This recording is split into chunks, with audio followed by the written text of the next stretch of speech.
technological cooperation, especially on the artificial intelligence, and also of more free access of labor force of one country to another jobs market. Okay. You know, this visit also comes immediately after you had Steve Witkoff and Jared Kushner in Moscow. What is the messaging from there? That you had that meeting, of course, any of us would have loved to be a fly on the wall for that rather long meeting, but soon after, Mr. Putin is in India.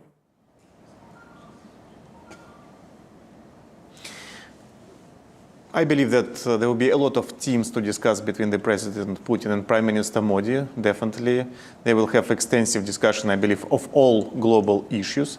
But I'm here to discuss business opportunities between our countries, and we are doing a substantial progress in that area. Okay, Maxim Oreshkin, appreciate you giving us your time right before the President of Russia lands. We've got these live pictures on our screens, and I'm going to stay with these pictures. There's a tri-service ceremonial welcome. As you can see, the soldiers have all lined up there to receive the President of Russia. They're there, right there on that apron. You can see a few aircraft landing and taking off, Vishnu. That's far in the background. But the Russian president's aircraft, of course, is going to be unmistakable. So I want to stay with these pictures and nothing else right now.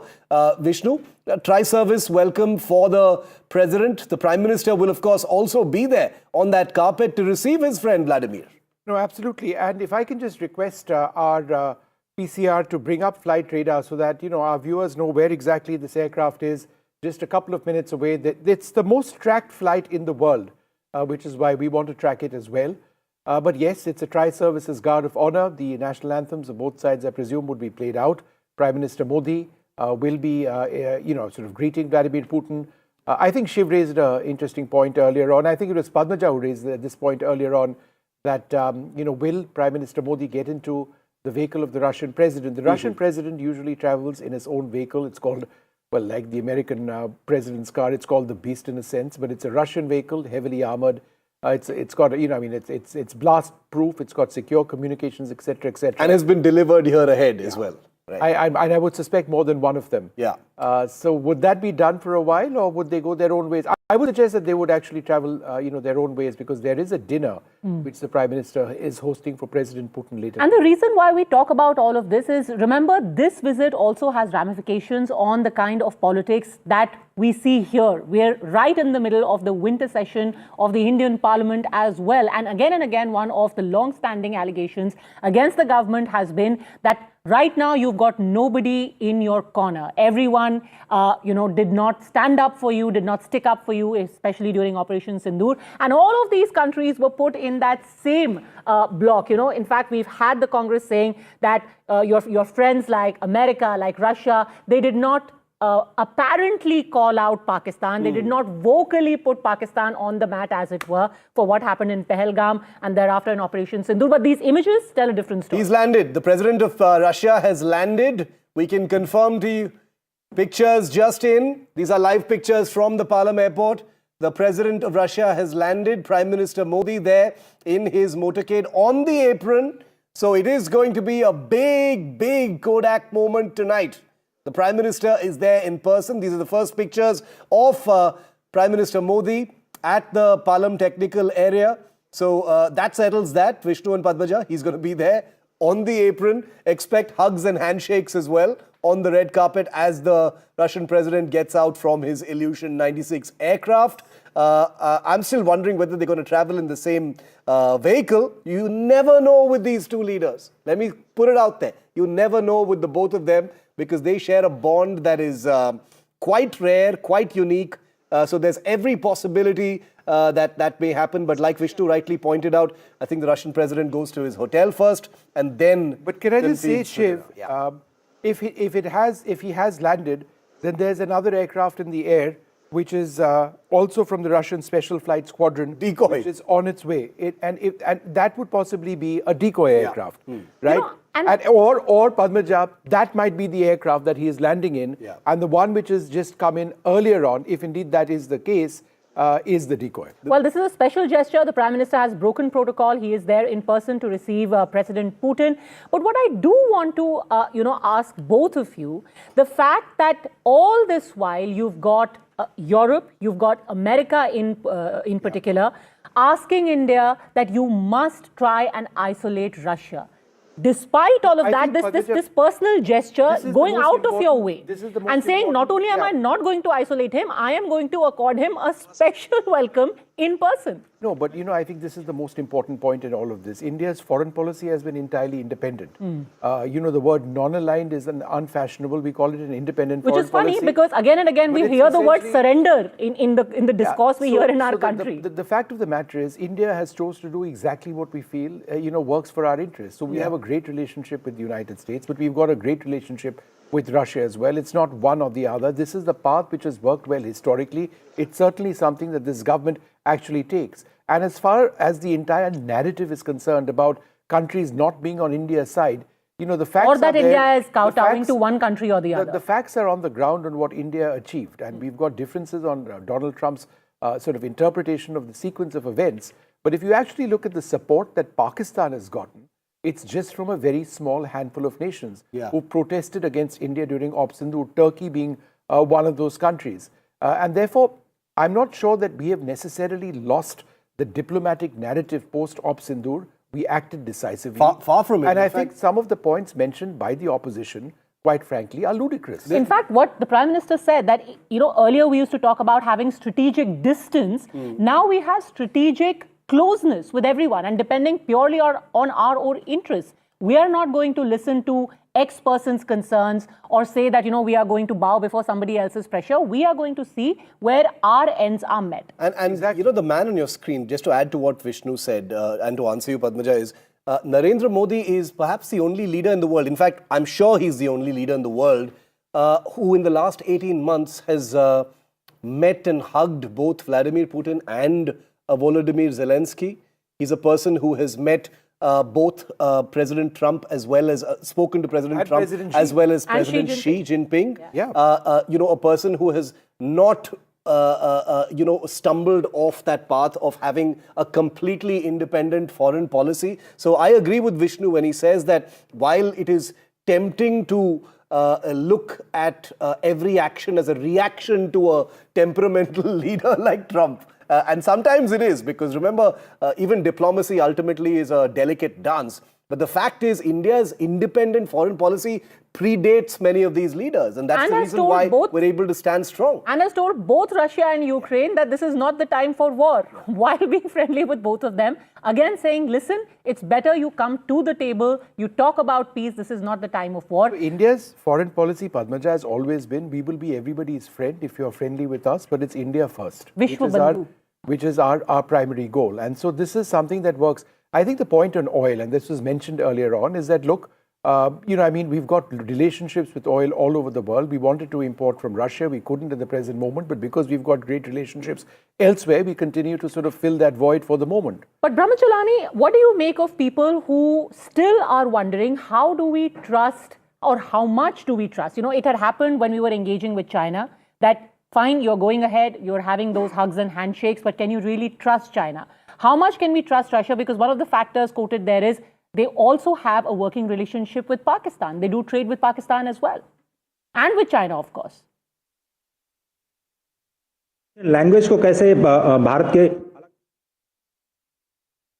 All right, we don't seem to have his audio now, but can I just say... I don't think Dr. Chalani is with us. I think the other point, Padmaja, is that, and you make a great point, is that the Pakistan Air Force's JF-17s have Russian engines. No, the same ones as but it's a fraction, right? I mean, if we look at the kind of trade they have. It's a problem. India doesn't appreciate Russia, that But Russia will also look out for themselves.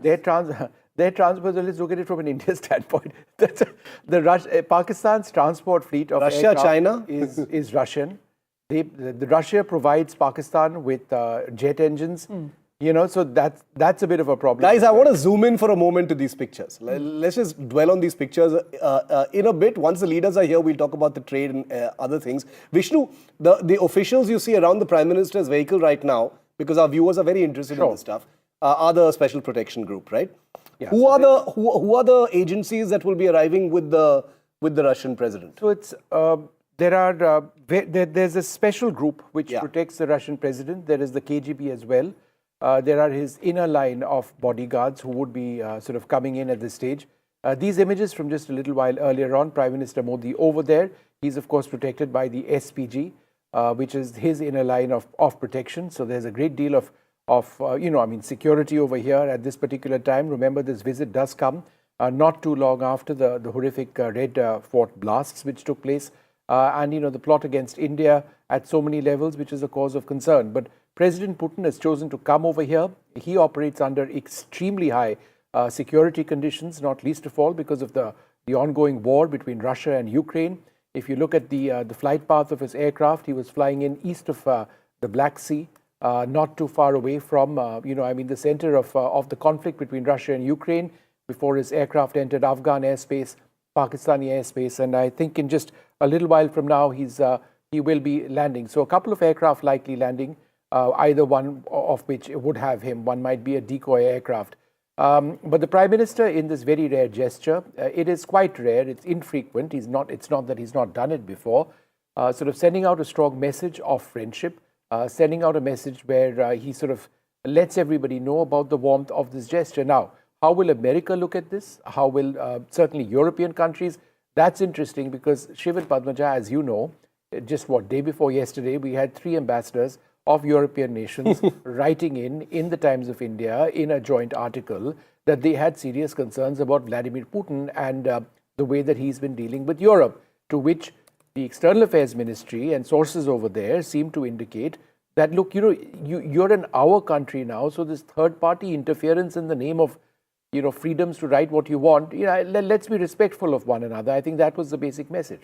Padmaja? Absolutely, but it was interesting. You can also look at it from the prism of, well, in India, you do have the right to free speech because you had a very, cogent rebuttal or a response to that coming from Russia as well.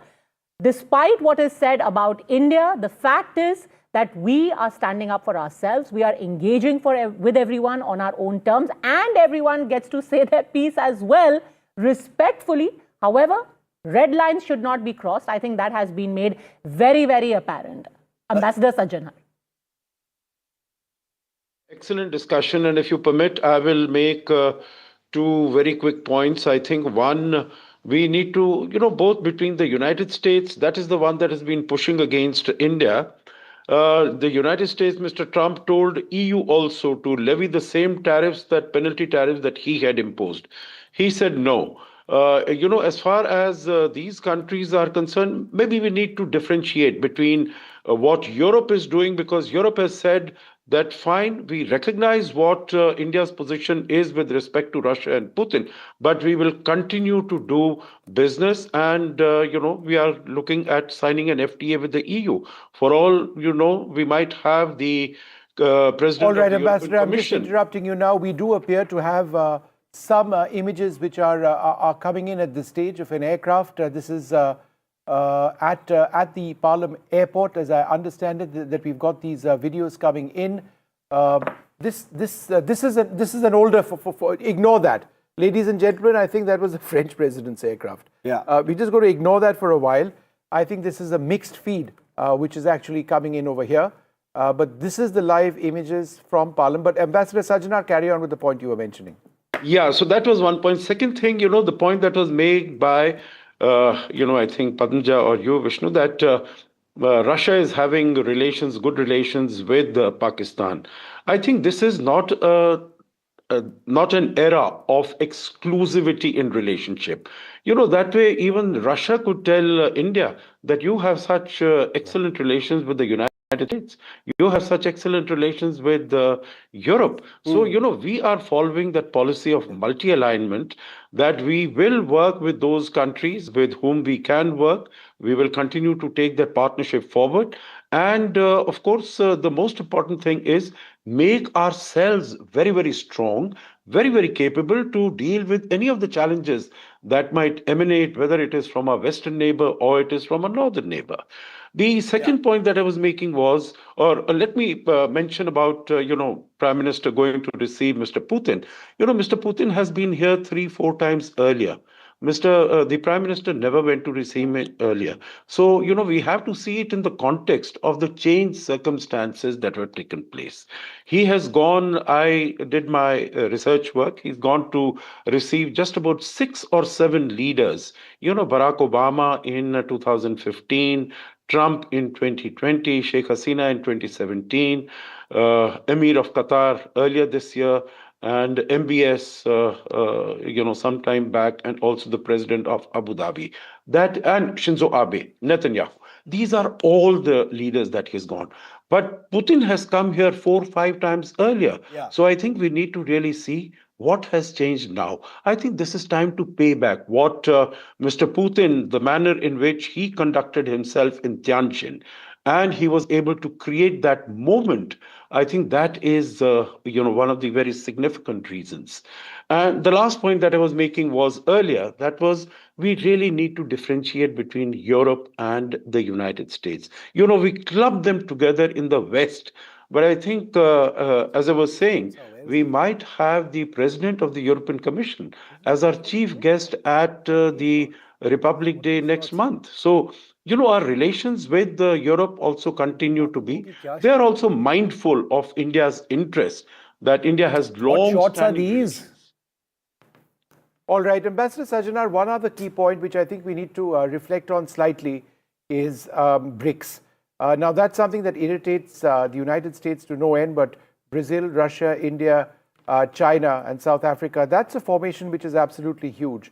The fact that we've had President Xi, Prime Minister Modi, and President Putin meet in Tianjin in Russia recently, and the fact that Donald Trump is wary of BRICS, could you tell us about the dynamics there between the 3 nations, in as much as India has problems with China?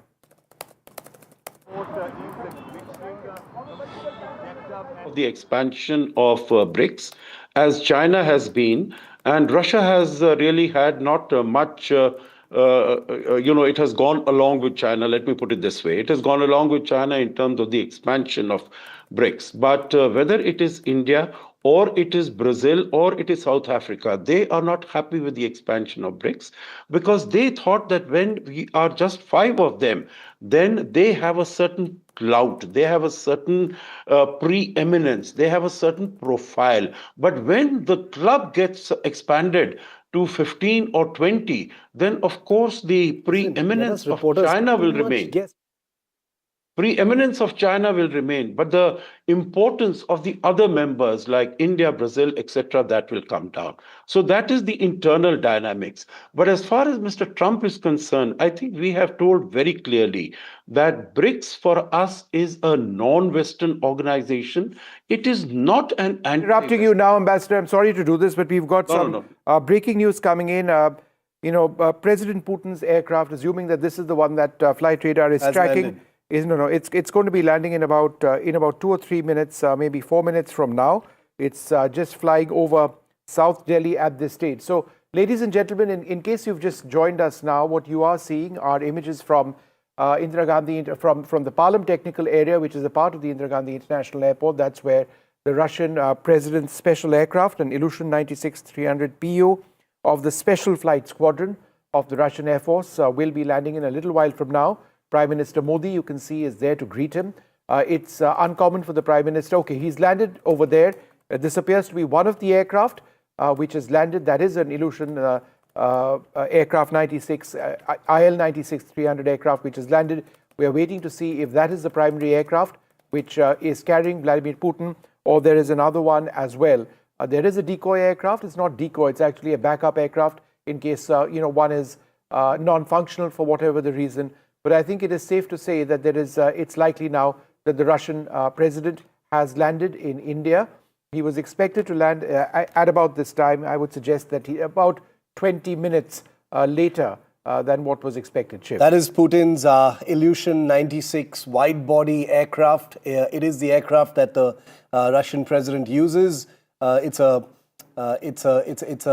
cold night here in Delhi as the president of Russia arrives. He was here in India the last time 4 years ago, but Prime Minister Modi and Putin met only a few months ago in Tianjin in China for the Shanghai Cooperation Organization Summit. So this is the second time that they're meeting this year, Padmaja. And the president has only 2 items on his agenda tonight. There's that ceremonial welcome that we'll be seeing live here. And I can't wait for those pictures for the Prime Minister and Putin. I think we just have to wait a few more minutes now. And a lot of people talk about the kind of chemistry they have shared since 2014, but it goes far, far beyond that. In fact, some very interesting pictures that had emerged of when, as the Chief Minister of Gujarat, Mr. Modi had met with the Russian president in Moscow. He was at that time, of course, a junior figure. He was representing what many would later call a small state. But when the Prime Minister spoke about that meeting in 2001, when Mr. Modi had accompanied Atal Bihari Vajpayee, he said that President Putin treated me with great respect and honor even at that time. And that established the foundation for our enduring friendship. It was incidentally during that visit, almost 24 years ago, that Mr. Modi, as Chief Minister, had signed a historic protocol agreement for cooperation between the state of Gujarat and the Russian province of Astrakhan. So these two men have a relationship which goes back quarter of a century, 25 years they've known each other, and they still say that that's what has deepened the bond. So irrespective of whether Mr. Trump is happy or unhappy with the kind of relationship that two of them enjoy, at least it's a strong one, it's an enduring one, and it seems to be only getting better. Vasudha, our political editor, is also live with us. Vasudha, very quickly, Well, we'll come back to Vasudha in a moment, but just for our viewers, the aircraft on your screen, an Illusion 96, that's the Russian presidential flight which has just landed. There is another aircraft, I can tell you, also on short finals at this stage. We have to wait and see if this is actually the aircraft which has Putin, or whether there's another plane which the one that's about to land, which has him. And if you see a lift being taken up to the aircraft, staircases rather, the official one, with a red carpet being taken up to the aircraft, then this would be the likely aircraft. But we've got it. Journalists around the world have gotten it wrong in the past. We'll have to wait and see whether indeed this is the aircraft. But the presidential visit is beginning at this stage. It's a critical visit at this stage, one where we're going to see the president of Russia, Vladimir Putin, come out of one of 2 aircraft. This is the first one on the ground in a little while from now. And he's going to be having a meal with the Prime Minister tonight before a very busy day tomorrow before he flies out. It's been an approximately 6-hour, 12-minute flight, is what I can tell you.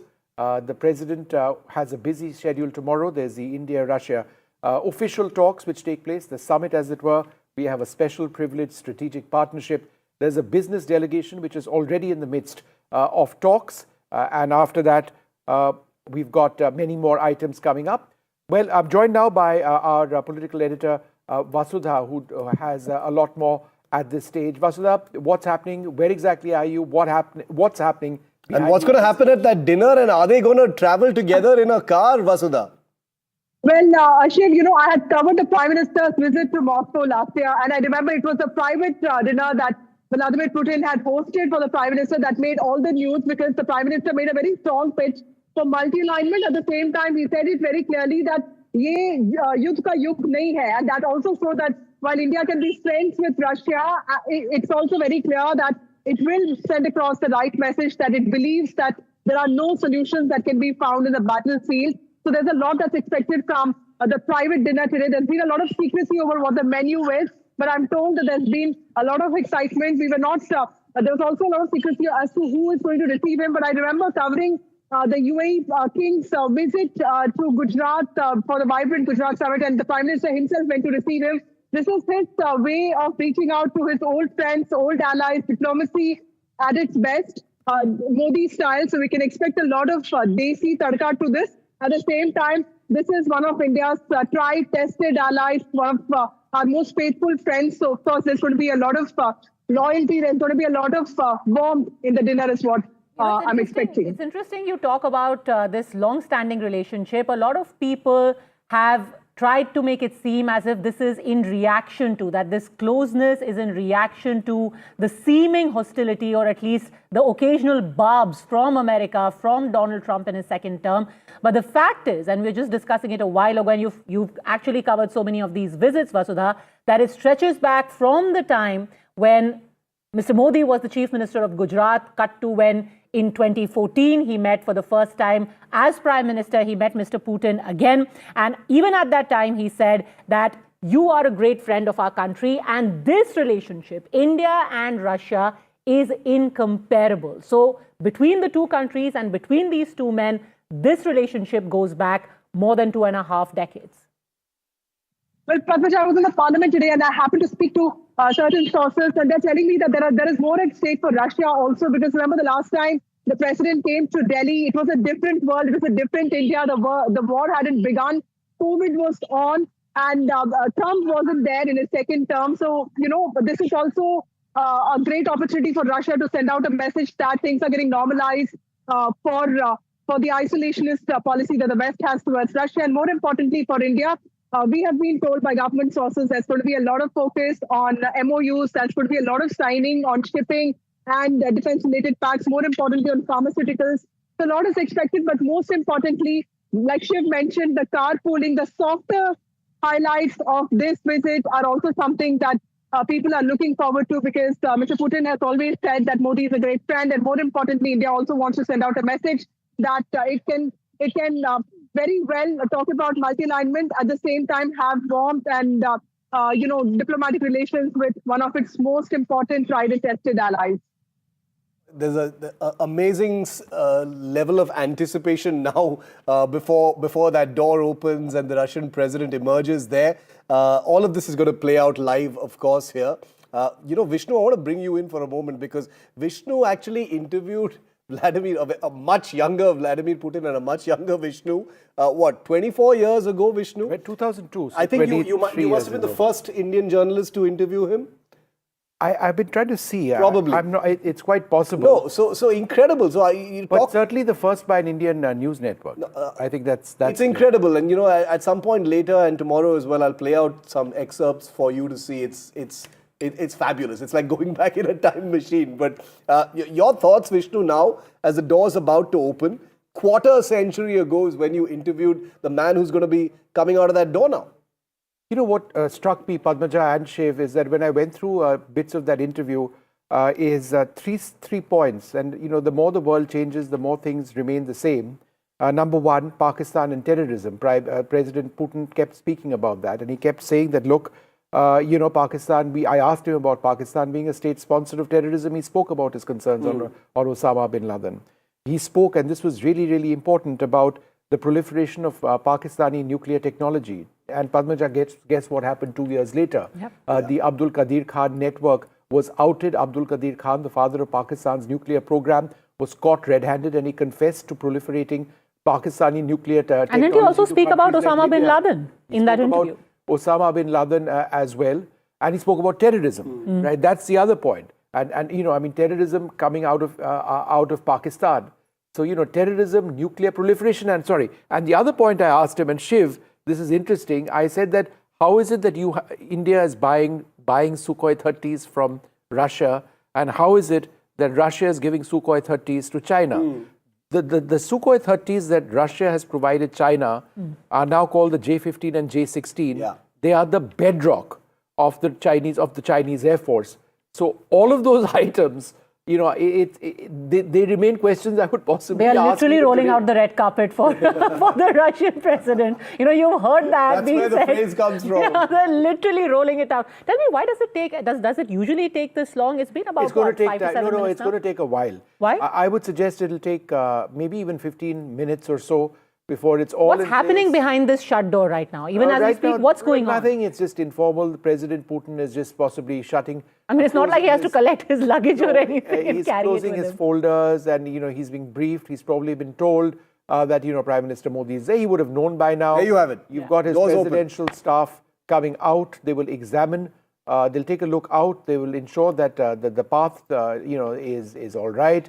There may or may not be a carpet, but the carpet, I think, is just up till that one point. Checking even the staircase. And at some stage, we'll see Prime Minister Modi emerge at this stage. And then once they're right and they're completely ready is when they will invite President Putin to step out. So He walks out fast of his aircraft. He sort of bounds He practically down. skips down the stairs, yeah. He sort of does that. Who all And so will be that on should his staff right now? Who all will be accompanying him? Aside of the delegation, everything, who will be in his immediate vicinity? His chief of staff will be present along with several key officials. I'd like to see if the Russian ambassador was on this flight or he's over here. But, you know, I mean, it's incredibly tight security, particularly after the war with Ukraine, which is why a large number of people over there will be part of his security delegation. Yeah, And everyone was enamored when there was a detail about how there is a poo briefcase, apparently, which also accompanies him wherever he goes. you know, if we get into the details of the kinds of things that accompany leaders like Putin, you know, that's a completely separate. In fact, we've got a story on that, Padmaja, which we'll play out a little later. But I think the scary thing... he's one of the most protected world leaders. He also carries what? Is it called a soccer ball? Because the American president carries a briefcase with the nuclear launch the nuclear codes, right. He's got, you know, I mean, the nuclear launch codes in another configuration. This is a man who commands the largest nuclear arsenal, the largest arsenal of nuclear weapons on earth. That is the power of Russia and Vladimir Putin. Let's be very clear about and this. a man who in the last 24 months has, on more than one occasion through his foreign minister and others, you know, threatened to use those weapons, even if done so subtly. But live pictures from the Palam airport. These are live, I can assure you.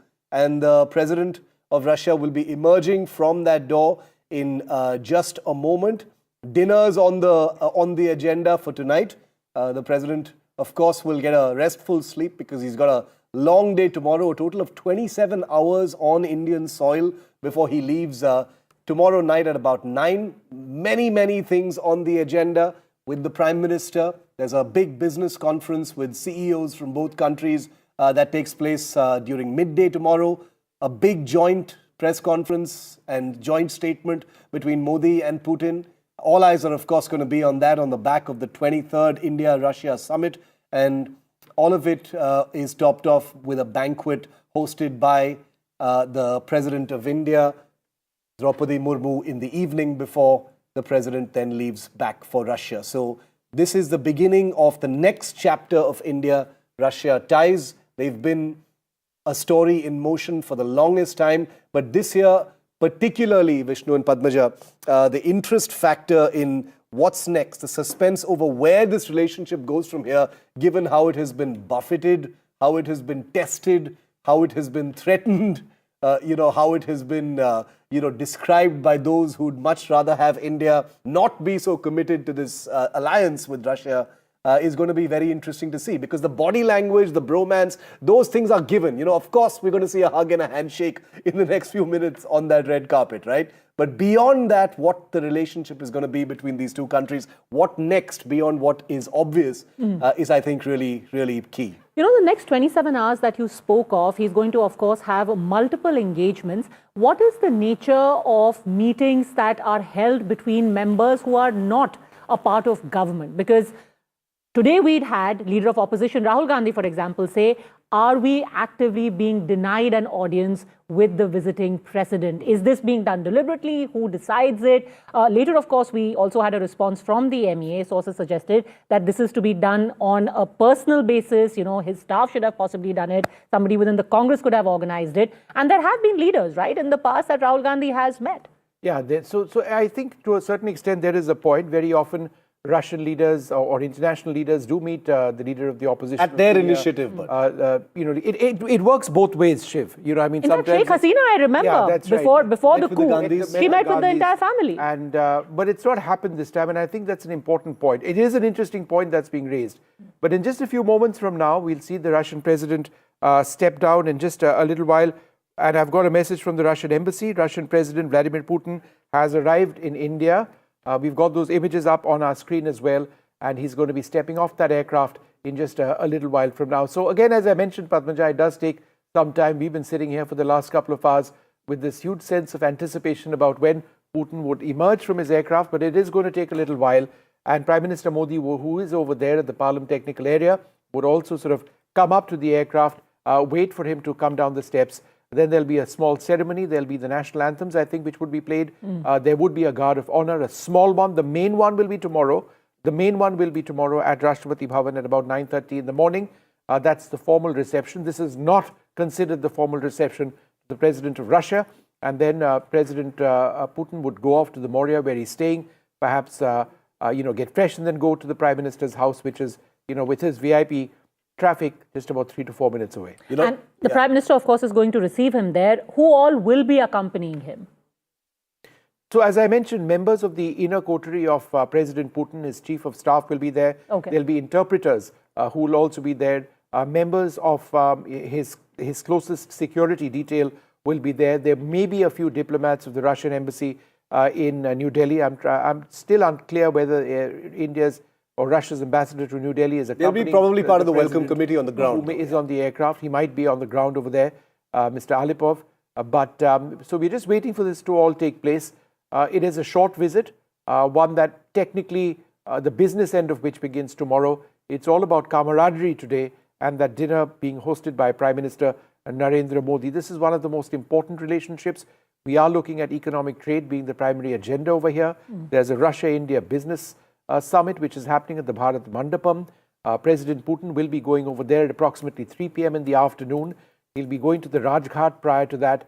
Before that, there will be the primary summit between India and Russia before the evening. And in the evening, there'll be that banquet at Rashtrapati Bhavan before he departs. The last time we had a frame, okay, the Prime Minister, I think that there was the Prime Minister walking towards that red carpet. We'll keep an eye on those pictures. But, Vishnu and Padmaja, the last time we had a frame of this kind, live pictures of a VIP aircraft and expecting someone to come out. You remember it was that viral picture of President Macron and his wife, and you know what happened.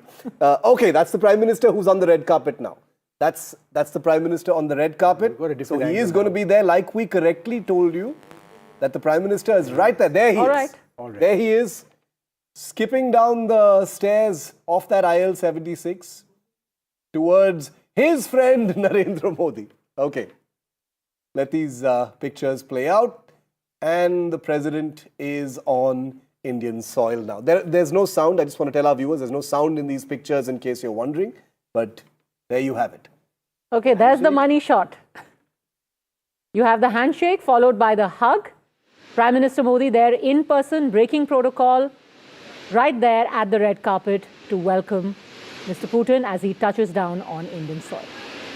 I think at this level, there is no real protocol. He decides it. Pretty much. The two leaders are on the red carpet over there. Yeah. It's the delegation, receiving the Russian president over there, diplomats. I can see India's ambassador, Vinay Kumar, India's ambassador to Moscow over there, shaking the hand of the Russian president over there. You can see the Russian ambassador as well. You can see members of the Russian embassy, their defense staff who are posted over here in New Delhi, greeting President Putin. And then Prime Minister Narendra Modi, along with the Russian president. Let's see what takes place. There's sometimes a small cultural event which also takes place. I think that's something that they are witnessing now. We'll just see what happens over there. We've got these images up full screen, and then we'll have to see if there is a small guard of honor. So that is the cultural event I was talking to you about, a small dance. He'll spend a few minutes over here before he proceeds to perhaps taking the salute and then getting onto his vehicle and leaving. So there's not very much formality. These pictures are very, very important, Vishnu and Padmaja, with the dance. A lot of people will be wondering, why the dancers there. Is this really necessary? The soft diplomacy relationship between India and Russia is enormously significant. And it's something that Putin has mentioned over and over again. The dance culture, the connect between people of India and Russia goes back decades and decades. There are a huge number of Russians who learn Indian dance here in India and vice versa. So these things are not, just cosmetic little embellishments. They're traveling in the same car. They are about to travel in the same car. Did they get into the same car? Yeah, I think President Putin got into that car, and you can see Prime Minister Modi getting into the same vehicle. So this is that vehicle of the PMO, which the two leaders are in. You can see President Putin in the back. So we can confirm that both the leaders are in the same car. So Padmaja, you were right. You asked that question first. Are they going to ride in the same car? Here you have your answer. Unlikely. Here you have your answer. It's over to you. Well, it's wonderful. You know, talking about the soft diplomacy, it's interesting. About 10, 11 years ago, when Prime Minister Modi had gone to UFA, at that time in a very small, I was there in UFA, yes. Well, yeah. So in UFA, you had an entire community of Indians who were teaching yoga. Yeah. And you had about 50 to 60 Russians who used to wake up every day at 5 a.m. and at 6 a.m. they used to all assemble for yoga. And I was like, of all the places in the world, I hadn't expected people to wake up at 5 a.m. to do yoga in UFA. But you're right. That's what soft diplomacy is all about. Yeah. And that is why we keep analyzing these small gestures, the cultural exchanges, the cultural shows. This gesture of traveling in the same car, we will very likely get that picture of the two of them smiling at each other. This is very important. In diplomacy, it's not only about what you say, but also what you are seen to be doing. These pictures are going to be splashed on the front page of every newspaper across the world. Prime Minister Modi and the Russian president in the same car, leaving now for, where will they be going? Where will this car go though? You know, it could be just Prime Minister Will they be going to drop him to his dropping him to his hotel or going straight to the Prime Minister's house. I mean, it is, To be fair, Maurya is on the way to Lok Kalyan Marg. So, but is it as informal as that? I mean, it's just unbelievable. No, but Vishnu, I think we can agree that this is Modi-Putin protocol. That's the Russian beast. Okay. The Russian beast, that black car, the Russian president's limo, is following the two leaders. That poor beast has been told, "Hamara picha karo." That beast was brought in for the journey from Moscow, all the way flown across over here. follow this car. President Putin gets into Prime Minister Modi's vehicle, and is the fabulous. two go off, and the beast follows. I think this is such a beautiful symbol of how these two leaders, who of course respect protocol and the agencies that protect them and serve them, but are manifesting how there is a degree of spontaneity to this relationship. The fact that they are so easy with each other in their physical space, they're traveling in the same car. I don't even know what car that is. That's a PMO vehicle, I'm guessing. So either they're headed SUV. towards the hotel. I'm guessing Toyota they must be headed towards 7 Lok Kalyan Marg right now. That my guess would be that they're headed straight for dinner. That probably makes sense. Because it's 7:20 in the evening now. Yeah. And if whenever there's a visit, Early dinner and at a hotel, there's a bit of a ceremony over there. It takes time, this, that, and the other. But I noticed that those armed forces soldiers who were there, the tri-services sort of contingent, they didn't have any role. I mean, there was no small salute over here. The playing of the national anthems. I'm guessing that'll be tomorrow at Rashtrapati Bhavan. I'm just trying to understand whether this was abbreviated. It could well be that this, because there is usually a bit of a salute that takes place as you get off the steps. The president would likely salute, Indian soldiers, and there was a contingent that didn't take place. So there will be a guard of honor tomorrow presented in the forecourt of the Rashtrapati Bhavan. That's when the formal welcome begins. This is more personal, which is taking place now. And let's wait and see. This is outside Palam Technical Area, and that's right next to the Air Force Museum, when this motorcade is exiting. And we'll see the Prime Minister and President Putin in a white Toyota Fortuner SUV. That's the vehicle the two leaders hopped onto. Also important to note that in Tianjin, it was Prime Minister Modi who traveled in the Russian president's beast, but today it is Mr. Putin who is in Mr. Modi's car. So a sort of a reciprocal gesture there. It's he who's hopped onto his car with his beast tailing all of them. The beast has gone off. They were ahead of that. But it's interesting, isn't it? I mean, I think that point on reciprocity is important, that, both leaders sort of doing that. You come into my car, I'll come into your car. It shows the trust between the two leaders, the friendship. What I find interesting is, when one is traveling in the other's car, does the security also accompany them in the same vehicle? Padmaja, there were only 4 people in that car. So where is the translator?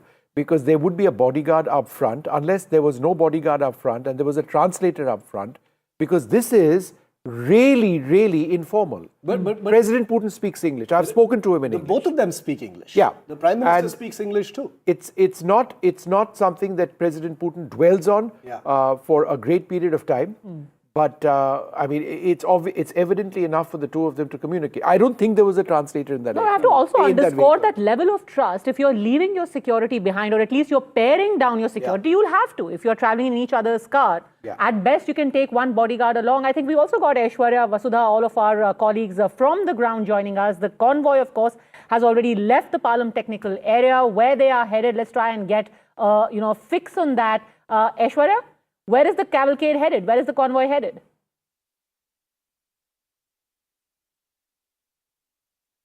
All right, we'll just try and get back to our reporters. You would imagine that there is quite a lot of movement in that entire area. We will try and fix that connection and go back to them. But a very, very... Okay, Vishal Vivek is joining us now from Bharat Mandapam. Any fix yet on where both the leaders go next, Vishal? Well, as you guys have been rightly discussing that it could be either the PM house or, it could be the ITC Moria where Vladimir Putin is expected to be living. But the dinner is supposed to happen, that we've heard from sources, that the big dinner between both the leaders will happen. So all eyes will be on that, whether there are discussions that we have all been talking about, whether it's defense, whether it's AI, whether it's, cooperation when it comes to, exchange of personnel, because Russia has been wanting at least 500,000 skilled workers from the Indian side only. So that is one of the biggest points of discussions that both the sides will have. So all of that will be coming into play in the next hours, few hours or so. But the main, the main gist of the whole the visit, that will be tomorrow, because tomorrow the Russian president will be meeting officially the Prime Minister of India and also the President of India, and also there will be meetings with the business leaders of both the sides. That will be at 3 p.m. in Bharat Mandapam, where I am right now. There was a big conference here today as well. Some senior ministers of the Russian side were here. We're trying to get a fix for our viewers on where the cavalcade is headed right now. Akhilesh Sharma, managing editor, is also with us. Akhilesh, both the leaders are in the car making their way towards, I'm presuming, the Prime Minister's residence. What are you hearing?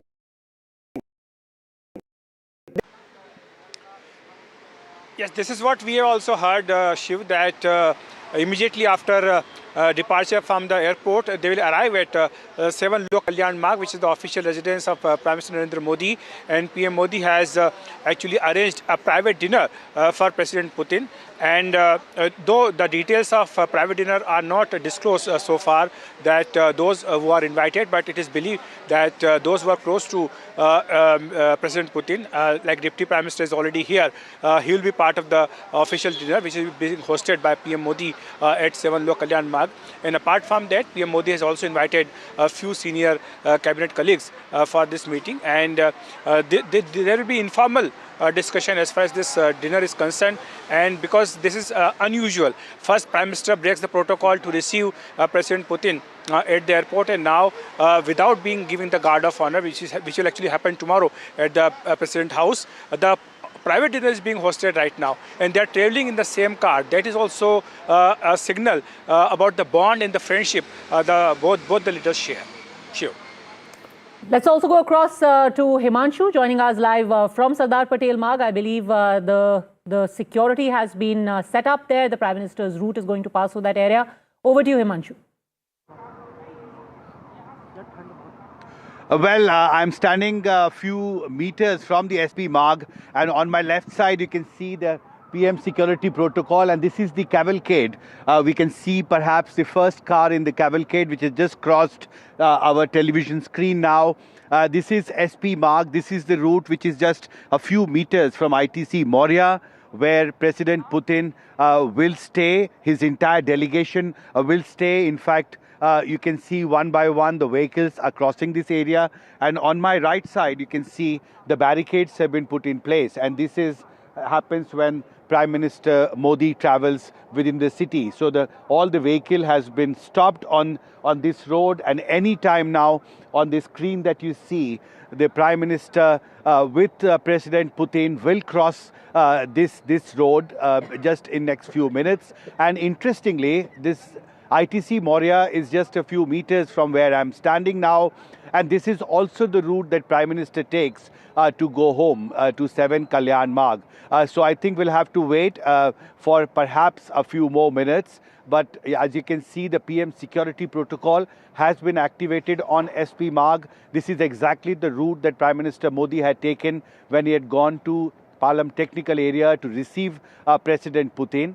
And this is exactly the route Prime Minister Modi will take to come back with President Putin. Of course, you've been talking about the political significance, the diplomatic symbolism of Prime Minister Modi going to receive Putin. And now you can see the security vehicles are gradually crossing this area. It's a long cavalcade, we have been told, because there are Russian security agencies also, along with the SPG and the Delhi police, and that's why there is very tough security. The entire road has been sealed from here till Palam technical area. There are hundreds of paramilitary forces who have been deployed along this route, and we have seen last 2 hours extremely high security. The ITC Moria hotel, in fact, has been sealed from all sides. No outsider is being allowed to go inside except the Russian delegation. And I can see the sirens now on my right side. There is a movement of VIP vehicles along this route, and we are getting this indication that any time the cavalcade will cross this area. You can see another security vehicle has crossed this. This is a long stretch. Now you can see the number of vehicles, and I think we are now watching live the cavalcade of Prime Minister Modi and President Putin crossing the SP Marg here. These are live visuals we are giving. It's a long cavalcade. You can see these are SPG vehicles and also vehicles belonging to Russian security agencies who have escorted Putin to India. And this cavalcade now has passed, and from here the distance to 7 Kalyan Marg, Lok Kalyan Marg, I think is just a couple of kilometers. So next few minutes, both the leaders will be at PM residence, and the private dinner that Prime Minister Modi is hosting. He's going to stop off at the ITC Moria, where Himanshu is reporting from, but he's going to go straight across. Let's go quickly across to Professor Andrew Latham, who's been waiting very patiently, and Daniel Block. Daniel, let me come to you first. How would the United States, specifically President Trump, see this visit? Well, I'd say first, I'm not sure how much Trump himself is paying attention to this visit, given how scatterbrained he can be and erratic. That said, I think not terribly well. And, I don't know if he's aware that this is a visit that happens every year, but certainly it is happening, or not every year, excuse me, that the two leaders meet relatively frequently. But certainly this is something that's happening in the context of deteriorating US-India relations. We know that Trump has been very harsh on India for a variety of reasons. And one of his stated reasons, I don't know how much this is actually motivating him, is that India continues to maintain warm ties with Russia. So I think that this might irritate him, again, to the extent that he's paying attention to it. And I think his reaction to it will ultimately depend in some ways on what, if anything, the two leaders say about the United States coming out of it. Is this an opportunity for Modi to double down on kind of the trade conflict with the United States, or does it lead to some softening, or do they say nothing about the United States at all? My guess is the final is going to be what happens, and perhaps that's the wisest option in some ways, because again, I really don't know how much Trump himself is paying attention to this visit. Sure. Let me just quickly go across to Professor Andrew Latham, Professor of International Relations at Macalester College. Professor Latham, India has a stake, obviously, like so many countries in the peace process.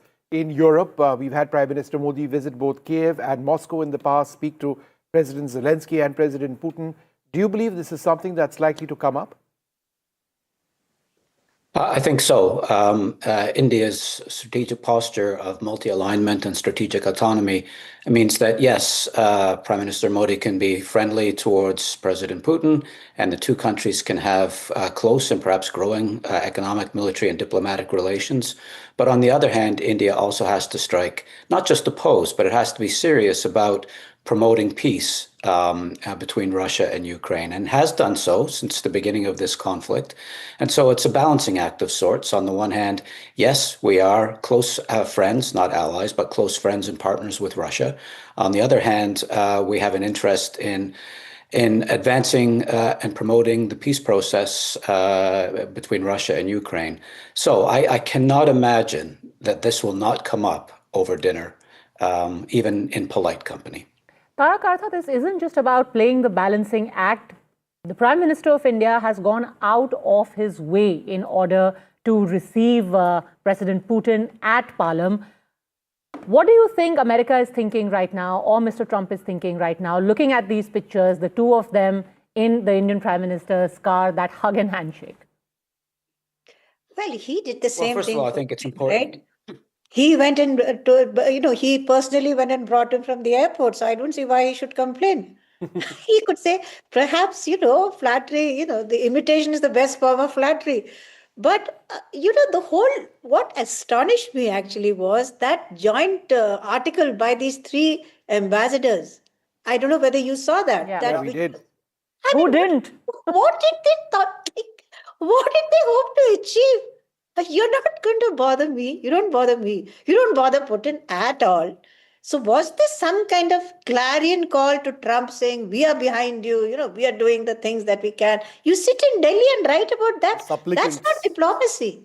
I don't know what it is.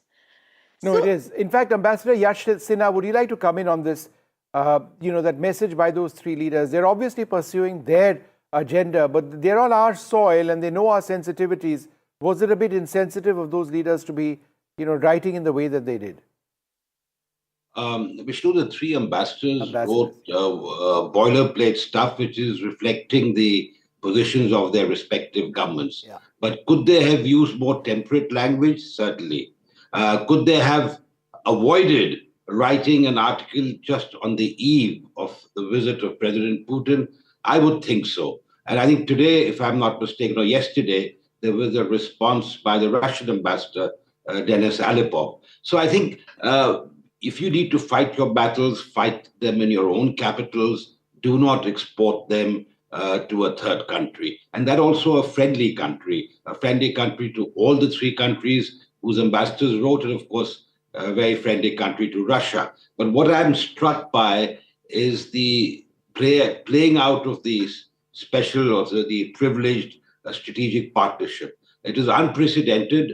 I know it's for the seventh time that Prime Minister Modi has gone to the airport to receive a foreign leader, but then for them to travel together in the same car to Lok Kalyan Marg is again a gesture that the whole world will be watching. And this is India's strategic autonomy at play, multi-alignment, hedging, whatever you call it. But India cannot be taken lightly. And this is the message that is going out to the world. Lieutenant General Saha, do you think in that sense this is a response? Not to say that the Prime Minister should be troubled by what's written in a newspaper, but in a sense saying, look, you may be trying to pressure India, far from it. We're going to do exactly what we want and we are going to underscore it.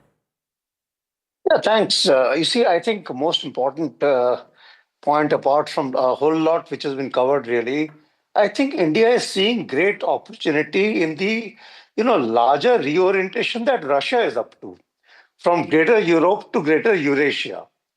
In that, if you see geographically and otherwise, for multiple reasons, economics and so on, India has got a far greater significant role.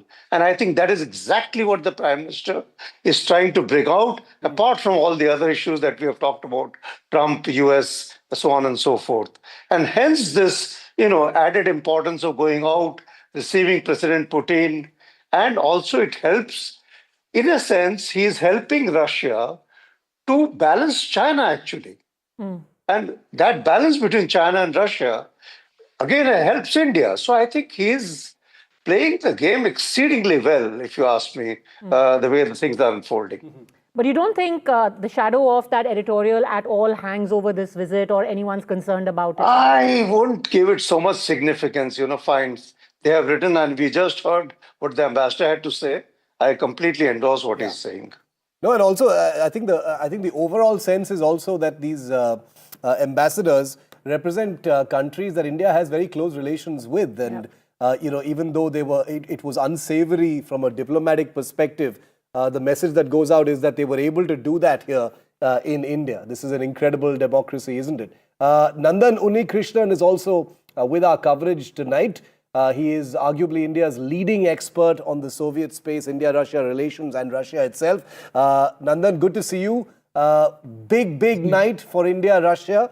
What are you making of, beyond just the hugs and the handshakes, which are a given with these two leaders? They're traveling in the same car together. What does all of this tell you tonight? Well, traveling in the same car is becoming a habit for them. They seem to have a genuine romance going, as far as I can see.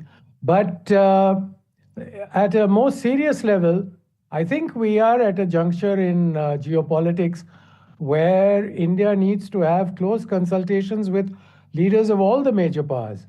And Russia is no exception.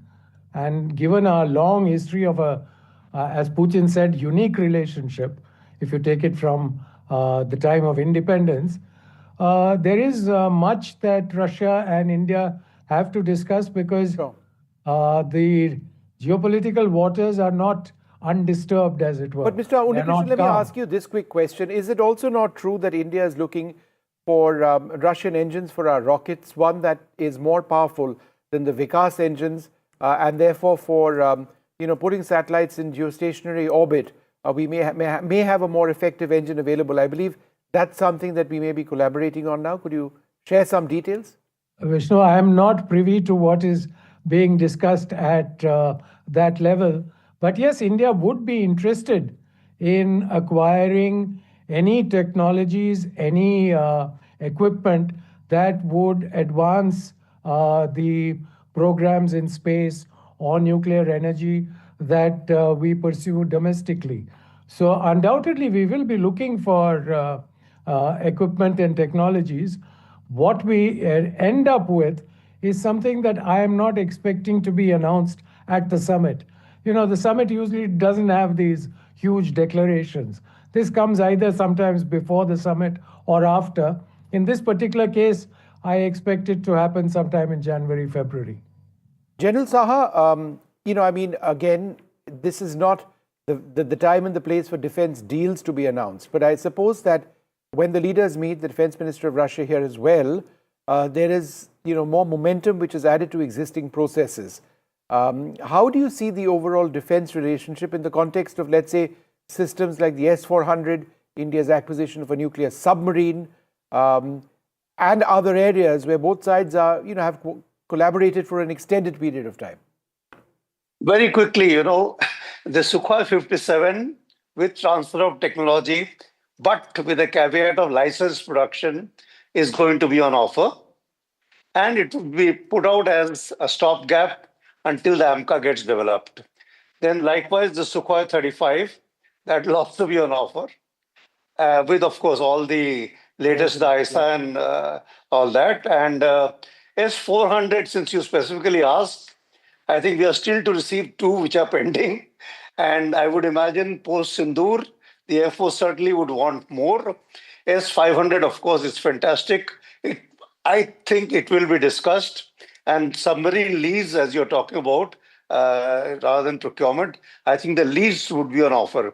These would be the major ones. But having said that, I think Sukhoi 30, the upgrade package must come. And you see, that is the areas, little bit of this older generation equipment. I think we should insist on the transfer of technology there as well.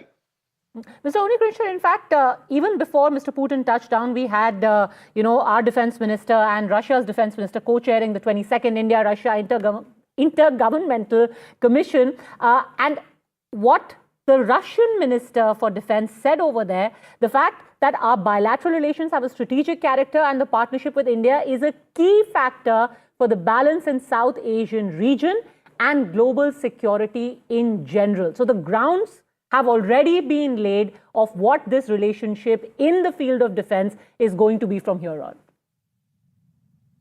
Yes, absolutely. I mean, as far as Russia is concerned, India is a critical partner in not only on the economic front, but even on issues of global security.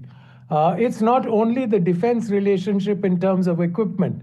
You can see us exchanging information, cooperating with each other in Afghanistan, for example. There are many other areas in which we exchange information and keep ourselves sort of abreast of the moves of the other nation. So in that sense, I think there is a strong historical relationship which Russian leadership and the Indian leadership want to take forward without sort of irritating the geopolitical situation as it exists today. Yeah, because even what we've seen so far in the first hour, less than an hour since Putin has landed, there's so much messaging, there's so much breakage of protocol, no shortage of subject matter to analyze what the reactions from other countries are going to be like, most of all from Trump. But General Saha, you had something to add to that? Yeah, sure. You see, the thing is, from the point of view of Russia, and talking about this point which Mr. Undi brings out, they see, I think, India as a bridge between Gulf and Indo-Pacific. Whereas the Americans see us from an Indo-Pacific perspective. And I think that's a significant difference, you see. And that is where I say, I think Prime Minister Modi is seeing opportunity for India. You know, where is that cavalcade? I mean, the motorcade would have reached. They've reached. They should have reached Lok Kalyan Marg by now. They were at SP Marg about 15 minutes ago. So, there are no traffic signals, I assure you. It's not like they're stuck in a jam or something. Nandan and General Sinha, you know, before the cavalcade left from there, we were arguing about whether Prime Minister Modi is going to drop President Putin at the hotel and then go home, or they're going to go straight to 7 Lok Kalyan Marg. It's actually a great example. This is the way to reduce your carbon footprint. You say, you know, let's all travel in like the same vehicle. Next thing you know, they're going to be getting a bus at the summits, and everyone traveling together. Yeah, I don't think they've met traffic at Shantipat or Satya Marg or anything. I've always wondered, without traffic, how much time it takes to travel from the airport to, let's say, that Moria. It would probably take just 2 or 3 minutes at the speed at which, you know, these vehicles travel. But I can't tell you how I know this, but it's about 6 minutes. Oh, really? No, that's impressive. Yeah. Ambassador Yash Sinha, you know, we keep talking about weapon system, and that's perhaps visually the most interesting part, you know, of the Indo-Russia equation at one level. But, you know, hard commerce and hard trade, the fact that there is a trade imbalance between the two countries, we sort of import a lot from Russia, we export very little. What can be done to realistically fix that? I think that's going to be a key point on the agenda for the talks tomorrow, because, as you said, the trade is very imbalanced. I think it's the tune of $68 odd billion, of which we export only $4.9 billion. So I think we can export much more. There have been areas that have been identified, agricultural products, fishery, etc. And there are other areas which Russia can sort of gain from in terms of buying from India at a cheaper price. So I think till now, I think Russia has been fixated as far as trade is concerned with the West. But the circumstances it finds itself now, or China for that matter, they're looking elsewhere. And who better than India, their time-tested partner. So I think there's going to be talk on trade, energy, and defense. I think General Saha has covered the defense aspect quite well. Just to pick up on what Nandan had said about Afghanistan, because, you know, we've been cooperating on Afghanistan for many, many years. I've personally been involved in that. But be that as it may, I think with the Bagram very much in the news now, I'm sure our experts and our foreign officers, etc., would be exchanging notes on how the situation is developing in the region. And I think because we have this special privilege strategic partnership, I think all these issues will come under discussion. Energy, certainly, because energy is another area where we are under pressure, but we haven't bowed to pressure. Yes, in October, our intake of Russian oil was reduced, but don't forget that Rosneft and Lukoil were sanctioned. And in December, we might see a further drop. But India will buy oil from the available sources in terms of price, in terms of availability. And I think that is in our strategic national interest. And I think this is a message that everyone should understand, because I find this completely unaccepted and double standards where countries preach to us that you shouldn't buy, and yet they buy themselves, they buy energy in huge quantities from Russia. So I think all these issues are going to come up for discussion. And I'm hopeful and I'm sanguine that the outcome of this visit will be something that will be of mutual benefit, but will also be a message to the rest of the world. I just want to tell our viewers that Sputnik is quoting the Kremlin to say that Prime Minister Modi's decision to meet the Russian president at the aircraft ramp was unexpected and the Russian side had not been informed in advance. So what did I tell you? My sources said they had no idea. My sources were pretty well placed. Sometime, and I would suggest 5 p.m., the Prime Minister said, "Chalo chalte wahan airport." And, I mean, that's what happened. And then Putin got into President Modi's vehicle and they went off to his house. It's as simple as that. I mean, this is what friends do. Really? He told his driver, "Chalo chalte hain." And he just hopped into his car. No, but Ambassador Sinha, what does that mean, though? Sputnik reporting that the Russians had no idea about this and it was presumably a pleasant surprise at the Palam terminal. What does it mean, though? I would take it with more than a pinch of salt. Yeah, exactly. That's what I was going to say. Yeah. So it's all planned is what you're trying to say. How could they not know? I mean, one of the most protected world leaders. You boffins at the External Affairs Ministry could have told us earlier, but chose not to. I think that's what he's trying. No, I mean, look at those pictures. It's not like, he looks startled or he's like, "Oh my God, what is this person doing here?" It's very apparent that it was planned. However, that is what Sputnik is reporting for the time being. We, of course, are going to talk about what happens in the next few hours, what will be discussed over that dinner, what happens in the next 24 plus hours tomorrow. We have to stop for a very, very quick break at this moment. The biggest story here on NDTV.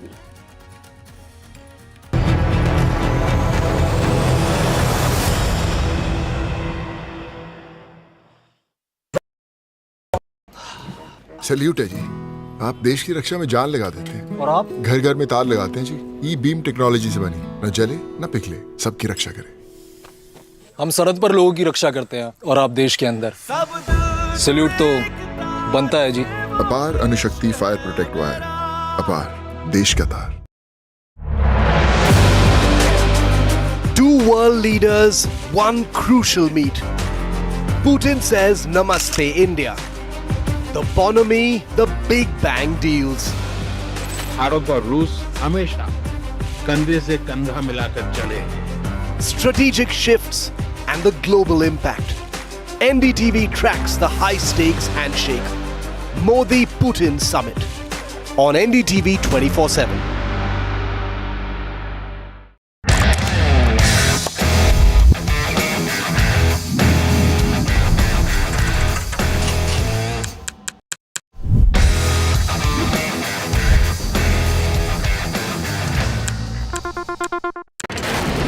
Front lines of Kargil, the fury of Operation Sindoor, so many attacks, the chaos and cries of disaster zones, to fighter jet cockpits, and the world's most defining interviews. It's incredible. He has seen history break, live, unfiltered. 20,000 hours of live broadcasting. Welcome to Left, Right and Centre. Hard facts. War-struck country. Hard questions. In the Ukraine. 30 years of trust. In the Kargil area. North Ukraine. In France, in Italy. At Srinagar. Vishnu Shom for NDTV. Vishnu Shom. Only on NDTV. Across the country. He has tracked the pulse of power from Washington to Korea. Witnessed history being made in global capitals and conflict zones. Brought clarity to complex issues of national security and international affairs. Aditya Raj Kaul, covering international affairs like no one else. Only on NDTV network. The best app to use is the NDTV app.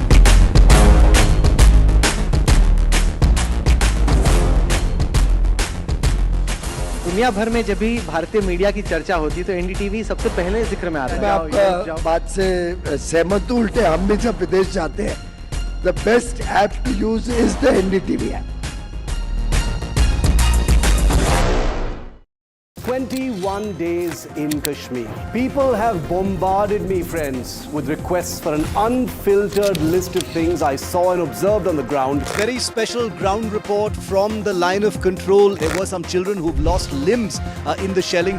They're now India's smallest but possibly the most powerful crime family. Cough syrup has killed at least 25 children. Gaikwad sahab, aise mat kijiye. Suddenly people are wondering about the weaponization of India-Pakistan cricket. We live and breathe elections. You will not believe your eyes or ears when I show you what I'm about to do. And for a country that has fought so many wars in the mountains and at high altitude, we're standing on the Indian Navy's newest warship, the line of control, Shiv Arur, NDTV.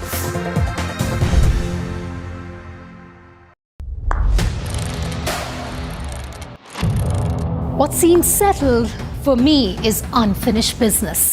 So I rewind, I pause, I reflect, I dig until what's buried stands up to be counted. Breaking ground, not just headlines, the meaning behind them. This is Breaking Ground with me, Vedika Sood. Namaste, India. As you all know, I've been traveling around the world with my music. This one is truly special, something that's India. You all must have seen the magic that was created in Kun Faya Kun. Now it's your chance to experience it with me. So book your tickets from District app and together let's create harmony of hearts. See you, Delhi. Pulling us into this country. They argue, I conclude. They deflect, I drill down.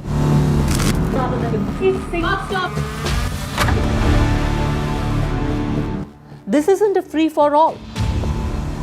It's a reckoning.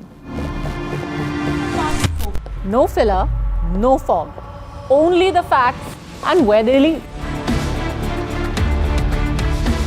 Every night at 9, the case closes because the buck stops here.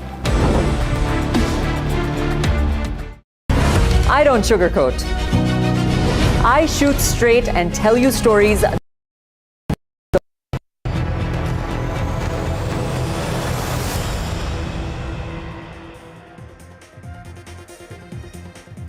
Well, good evening, everybody, and it is a wonderful evening over here. We've got the Russian President Vladimir Putin here in India, Prime Minister Modi lending a personal touch by greeting him at the Air Force Station in Palam in New Delhi. Shiv? Incredible, the list of protocols that have been broken by Prime Minister Modi as he welcomes his friend, the President of Russia, Vladimir Putin. These pictures from just a few minutes ago as the President arrived in the national capital. It's a cold December night here in Delhi as the two leaders then got into the same vehicle as NDTV first told you they likely would.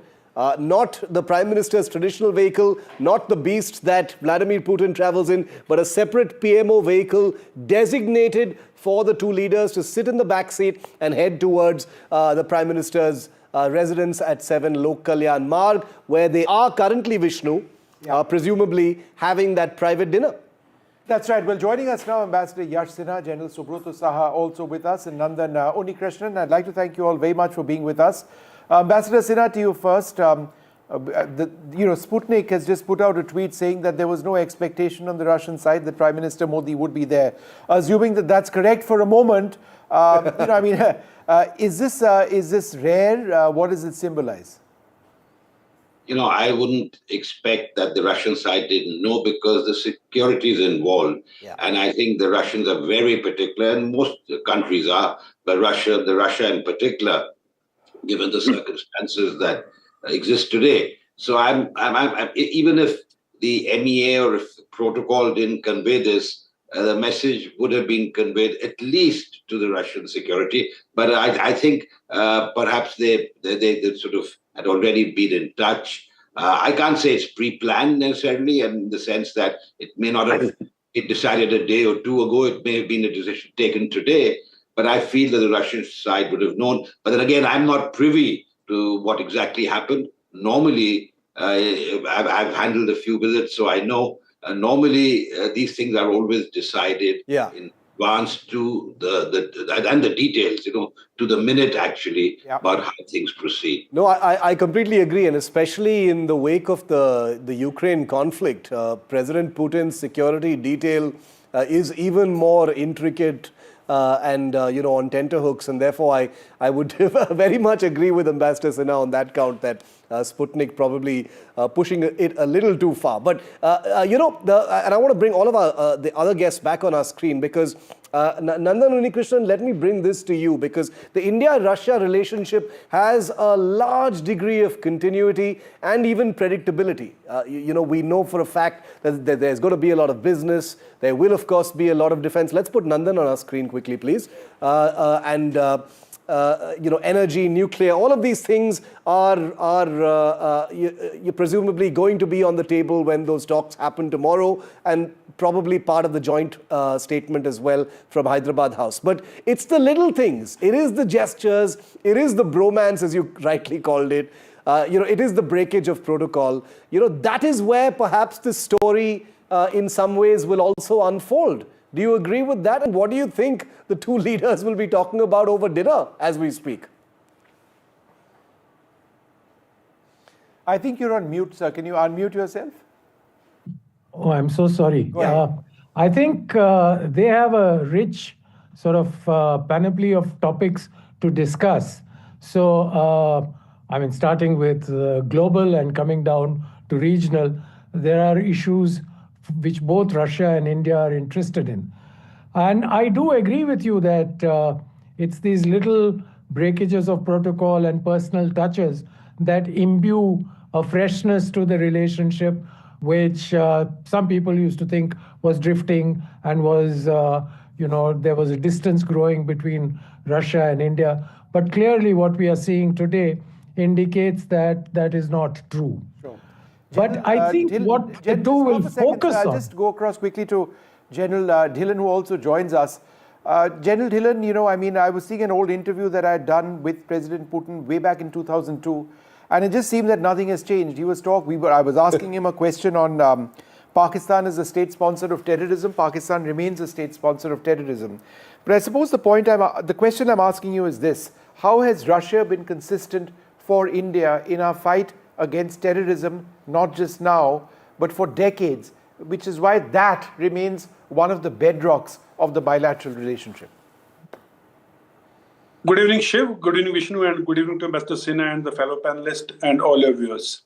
Yes, not only on terrorism, Russia has been a trusted ally, very dear friend since ages, since the times of Soviet Union, ever since our independence.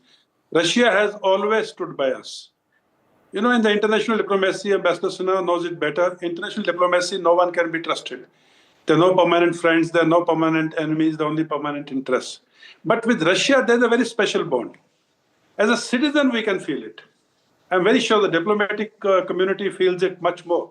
But as a citizen, I can say, जैसे हिंदी में बोलते हैं ना, ये बंदा भरोसे वाला है. You can count on him. That is the type of feeling you get when you talk about Russia. Unfortunately, that feeling doesn't come when you talk about any other country. And India and Russia, not only on terrorism, we have been great friends in the 1971 war. Everyone is aware when US 6th Fleet came, how Russia intervened.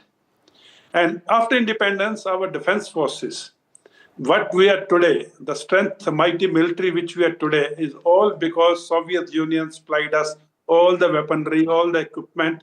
And it was not in dollar terms, it was on barter system. And that is how Russia built us militarily. The defense ties go back to 75 years. And Russia has always been a very trusted ally, may it be in terms of joint ventures, may it be BrahMos, may it be Sukhois, or may it be aircraft, anti-aircraft weaponry and aircrafts, and even the maintenance of the legacy equipment. Very important, because India, we cannot afford to have 100% state-of-the-art equipment in our inventory. No, General Dhillon makes a very important point.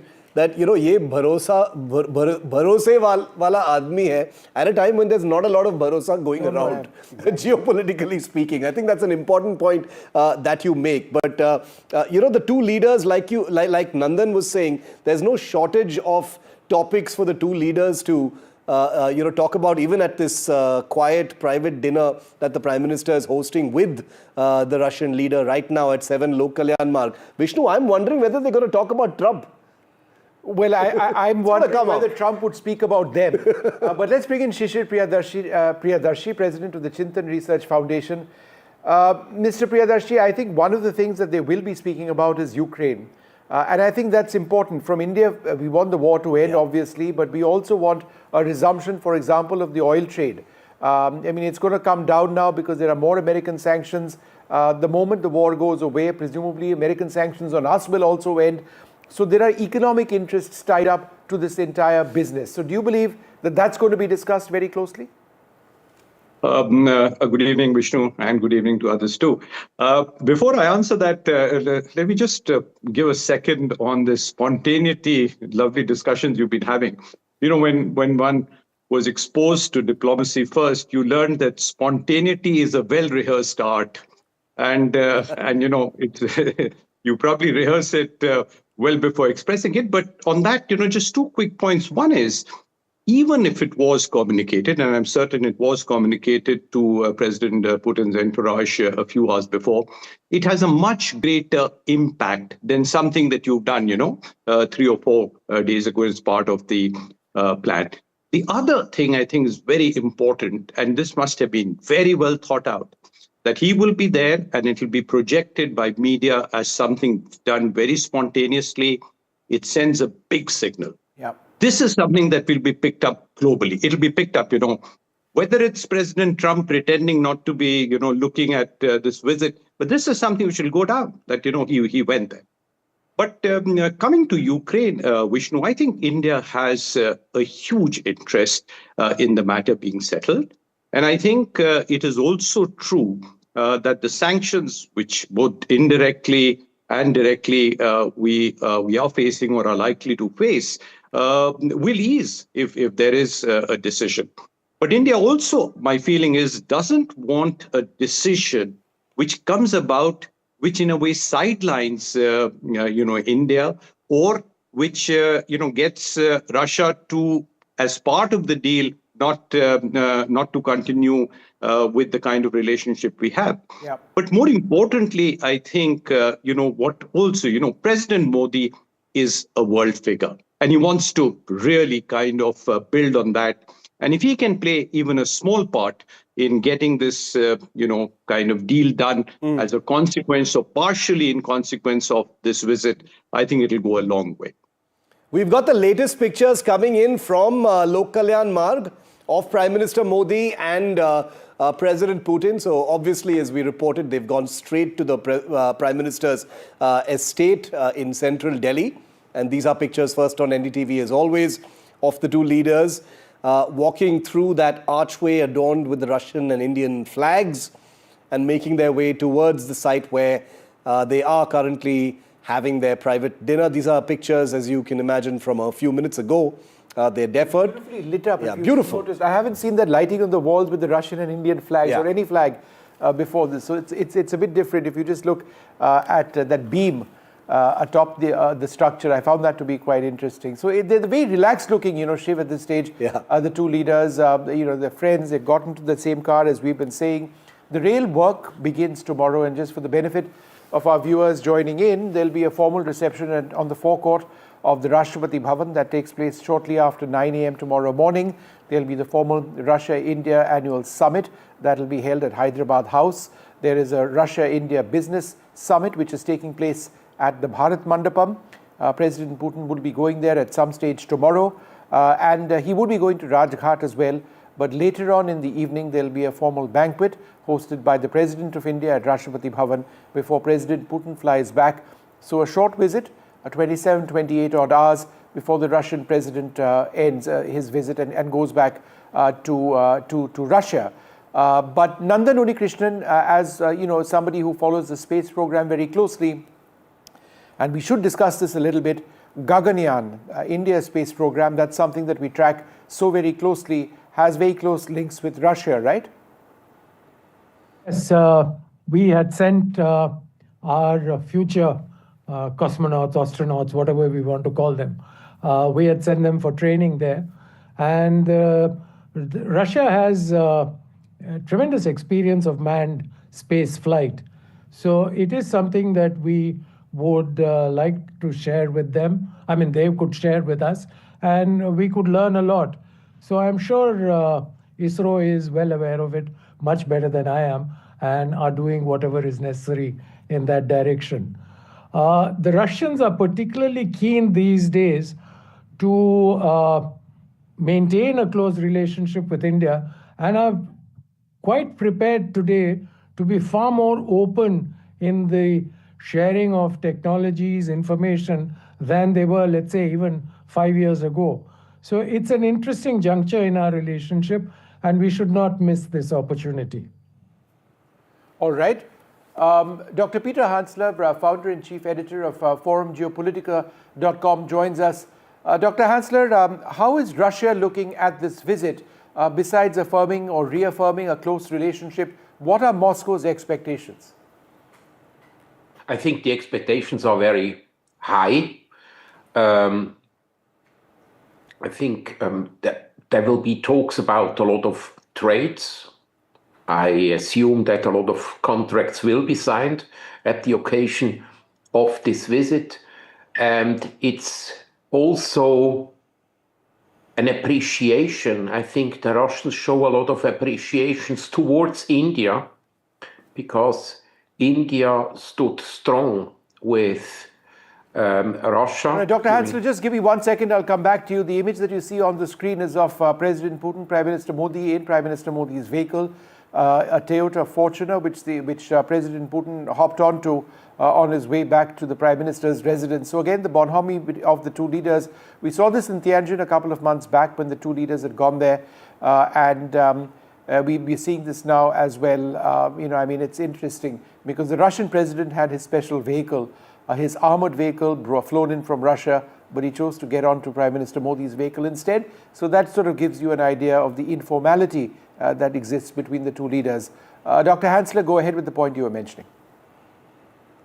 Yes, I think Russia does appreciate the level of loyalty which India showed towards Russia, because from the very beginning, that means since March 2022, the Western countries, whether it was the United States or the European Union, everybody was putting a lot of pressure on India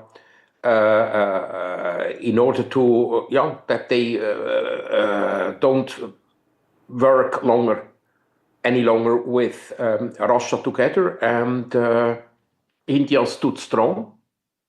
And loyalty is a concept which is extremely important.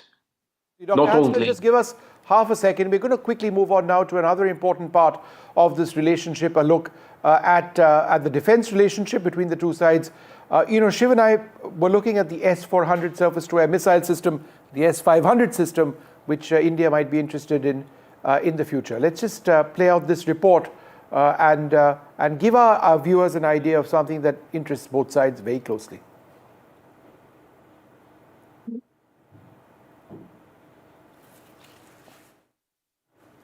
So let's stay with these pictures. Let's stay with these pictures because I want to put that picture of the two leaders in their car on our screen again for a moment, because it's the second time that President Putin and Modi have ridden in the same car together. It is a breakage of protocol, but it's happened for the second time this year after the Tianjin. This is a picture from Tianjin at the Shanghai Cooperation Organization summit earlier this year.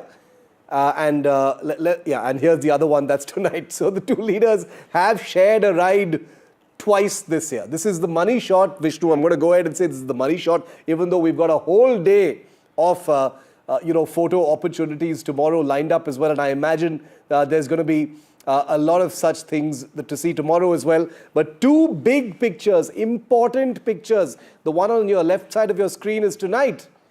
Prime Minister Modi and President Putin riding in a PMO vehicle together, breaking protocol, riding together to the Prime Minister's estate. On the right-hand side of your screen, pictures from a couple of months ago in China. So the two leaders sending out a message just a few weeks apart that messaging matters, symbols matter, this friendship definitely matters, and riding in the same vehicle is only one in a small list of protocols that the Prime Minister has broken, including being there personally to receive President Putin tonight at the Delhi Palam airport. So as we speak, as you look at these pictures, let's go full frame on tonight's picture for a moment, because the two leaders are now at the Prime Minister's estate where they are having dinner.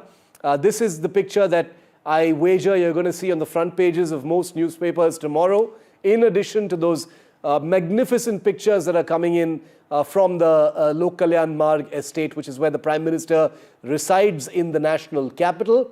It's a cold winter night, and the two leaders are now in there having dinner. Let's show our viewers those pictures from 7 Lok Kalyan Marg, Vishnu, where the two leaders, I imagine a very small group will be with them as they have that conversation. It's a private dinner, very quick one that's being hosted by the Prime Minister before tomorrow kicks in. Remember, President Putin is staying at Delhi's ITC Maurya Hotel. The entire hotel, of course, has been taken over.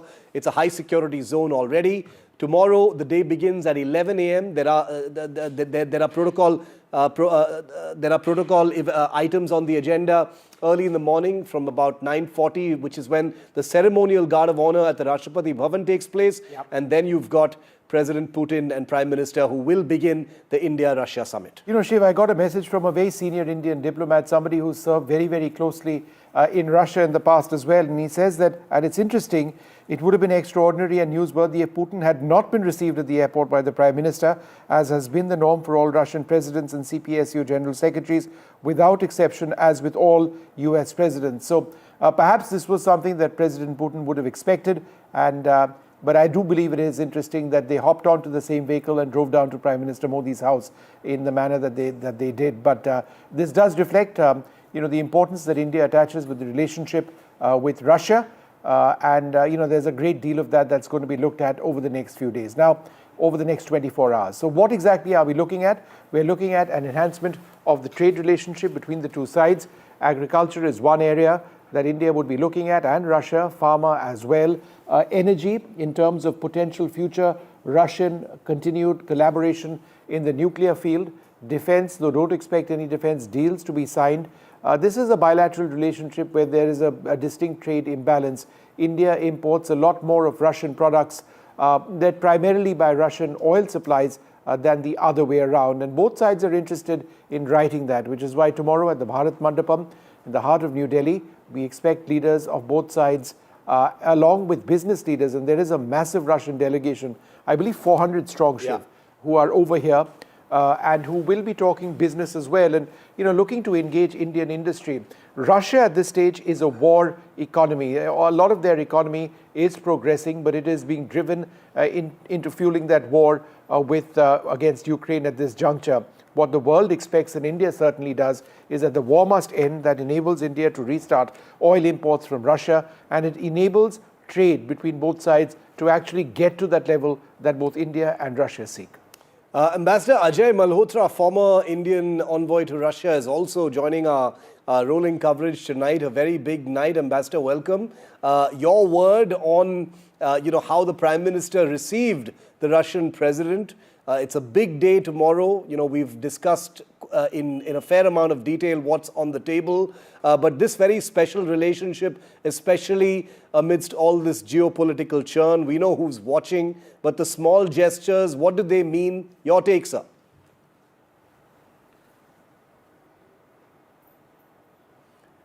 Ambassador, you'll need to unmute yourself, please. Go ahead, sir. Apologies. Yeah, well, this was to be expected. They are friends of long standing. The first time they met was in 2001 when the then Chief Minister of Gujarat, Mr. Narendra Modi, had gone to Moscow, and when they had signed the agreement on sister city relations between Astrakhan and Ahmedabad. And from that occasion on, even as chief minister, he met him 3 times, again in 2006, 2009, and then repeatedly thereafter, when he became prime minister from 2014. So this is a friendship that has deep roots, not only for India, but also for the two top interlocutors. They get on very well, which is clear to anyone who is looking at the visuals. And being at the airport was absolutely expected. Sputnik might be telling you anything. I heard the previous portion where they might be saying that protocol, etc. But these things are never outside protocol. They always take place as per requirements. And if you look, even when Putin went to Anchorage in Alaska, President Trump was there to receive him on the red carpet at the airport. So it would have been very strange if our prime minister were not there. Yeah. But the lovely thing is that he got into the car. This would have also been agreed in advance, and proceeded in our prime minister's car back to his home for the private dinner that they would be having together. Where, if you ask me, I think most of the actual kind of broad understandings and policy kind of guidance that needs to be agreed upon would probably be reached. So that's why, it's an important movement. What's happening now is, for our country, is hugely important. Yeah. I only see positivities in it, but we would know more as they come out and brief us later on at some stage tomorrow. Yeah. General Dhillon, America has concerns about India's continued import of Russian weaponry. That's not going away. I mean, we've just invested massively in the most basic things. AK-203 rifles, that's a Russian design, made in India for sure. But that Indo-Russian defense collaboration, that's primary to our military policy. And that's not going away, right? Absolutely, Vishnu, and that's not going away. It has reasons. It has reasons. No defense system, like I said earlier, we can just throw it away and bring in the new weapon systems. Now, Operation Sindoor. Operation Sindoor proved it beyond doubt that air defense is the new sword arm of the defense forces. Now, in Indian air defense, which comprises of all 3 services, the Army, Navy, and Air Force, like I said earlier, they're legacy weapon systems, they're newer weapon systems, and the state-of-art, like S-400. Now, all these have to be clubbed together. They have to be integrated together. And that is how the Suraksha Sudarshan Chakra comes into being. So older weapon systems, if they are of Russian origin or Soviet origin, and you bring in a Western bloc weapon systems now, how will they talk to each other? How will they integrate each other? In air defense, there is a designation. You pick up which weapon, which projectile is coming towards you, then you designate it to the target, and then the target engages it. Now, all these 3 things, that is the radar, the communication systems, and the weapon, they have to be integrated. Like, that is what is the Agni Tir, which proved successful in Operation Sindoor. So we have to continue to deal with Russia, at least in air defense and in the aircrafts. Like, just to give you an example for the benefit of our viewers, we have BrahMos, which proved so successful during Operation Sindoor. Now, BrahMos in the air transported model can only be carried by Su-30. It cannot be. Now, we cannot bring in a new aircraft and then try and do jugaad to fit in our existing weapons, the missiles like BrahMos.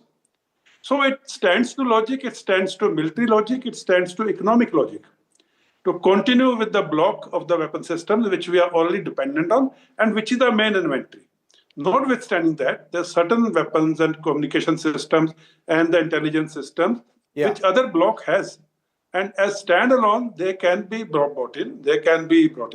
Whereas Russia, for one, is a country which will deal with us for co-production, maybe of S-500, like joint venture, BrahMos is already there, Square is already being manufactured here. We are talking of S-500 also. Yes. So it makes sense, and also to give impetus to Make in India or Atmanirbhar Bharat. We have joint ventures and co-production with Russian, like you talked about AK series. Now they are being jointly produced. So with dealing with Russia on defense matters makes a lot of military sense. Sure. And we should continue to do that. And I'm not even talking about the lease of nuclear submarines and aircraft carriers and all which we have of Russian origin. So there is a lot we have in common.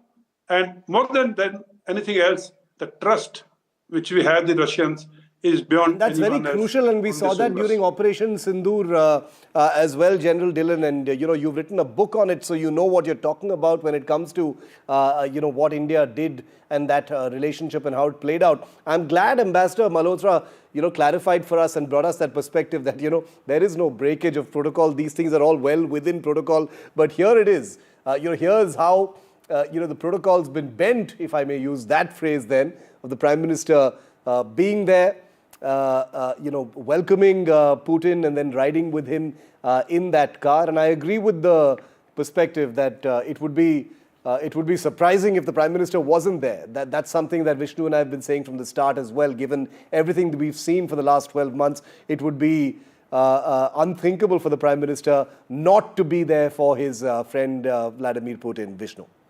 No, absolutely. Shishir Priyadarshi, let me just come back to you. For you, what would the big takeaways of this visit be? Because, to expect a massive change economically would take time. There is nothing wrong with the strategic relationship. It's a very privileged strategic partnership. For you, what can realistically be achieved? Vishnu, two things. One, certainly, look, there is a huge trade imbalance.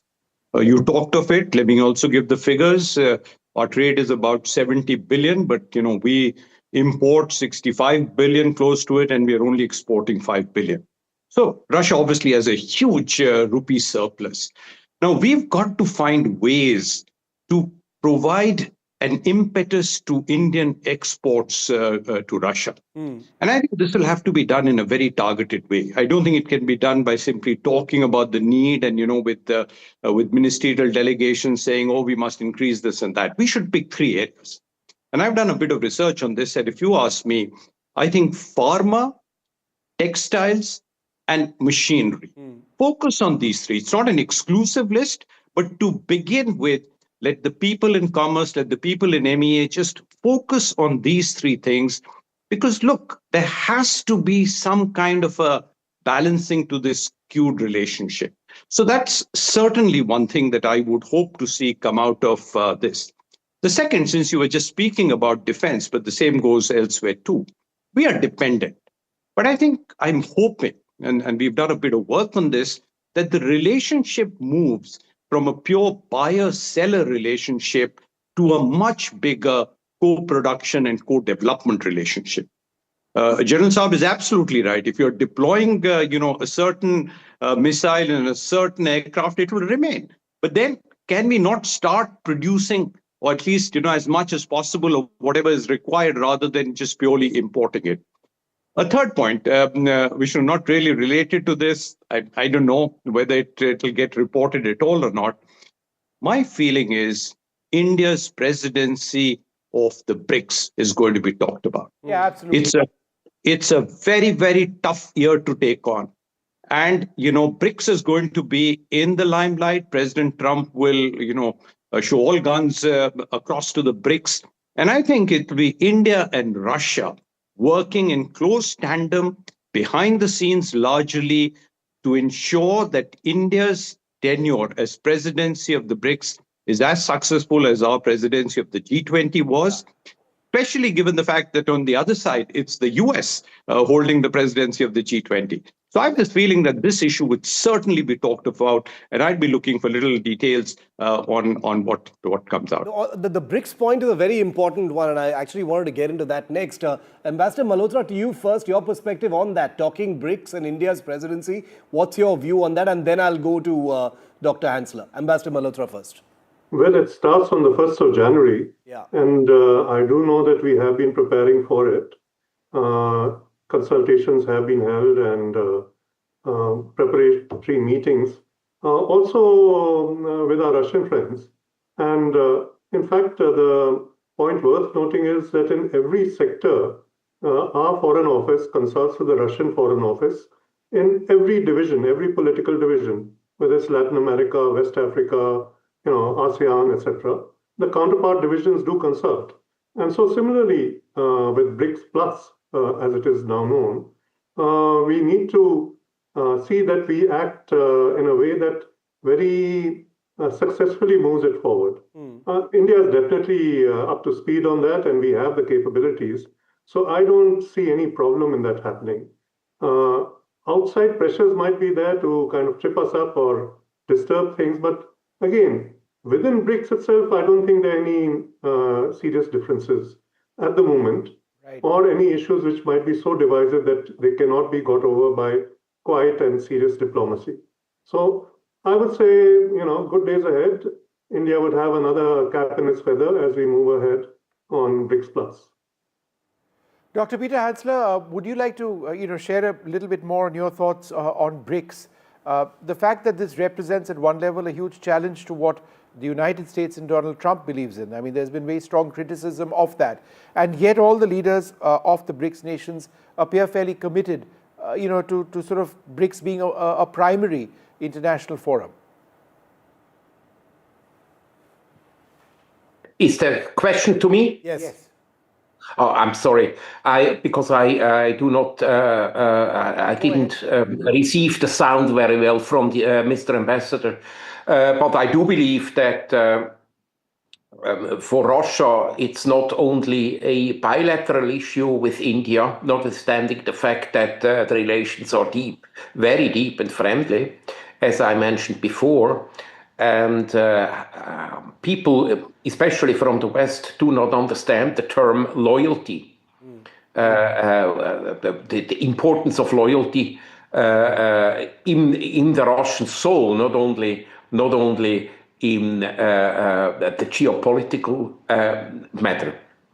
That means it is extremely important, and among the BRICS members, the two largest, with regard to population nations, is China and India and Russia. I think this is basically a triumvirate of the leaders. And next year we will have India as with the presidency, and it will bring, in my opinion, these organizations a big step ahead. No, absolutely. And, as far as the India-Russia relationship is concerned, we've gone over many of the different elements that are front and center. Defense is oftentimes talked about a lot because it's the most visible, it's high value, it's something that's constantly on the table. Operation Sindoor just happened, as General Dillon just reminded us. But the S-400 is a system that everyone's talking about. It is one of India's largest, if not the biggest deal that India signed with Russia in 2018. There are reports now, and Vishnu knows this, that India plans to repeat its order for another 5 regiments of the S-400 system. So just a moment ago, Vishnu and I kind of talked about this. Let's just play that out. This is an incredibly intricate relationship, but this is something that Vishnu and I have been looking at all year long. The S-400 is a missile system that's already in service with India, Vishnu, but the S-500 is something that Putin is pushing towards India. Tell us a little bit about both these systems and why they're so important. So I'm going to walk across to the S-400 that you've got on your side, and just for the benefit of our viewers, this is a system that's done incredibly well during Op Sindoor, it was our first line of defense during Op Sindoor. It was the system which intercepted incoming Pakistani cruise missiles, some of which were incredibly fast. This is the system, Shiv, which knocked out that Pakistani AWACS aircraft at a range of 314 kilometers, which is a world record.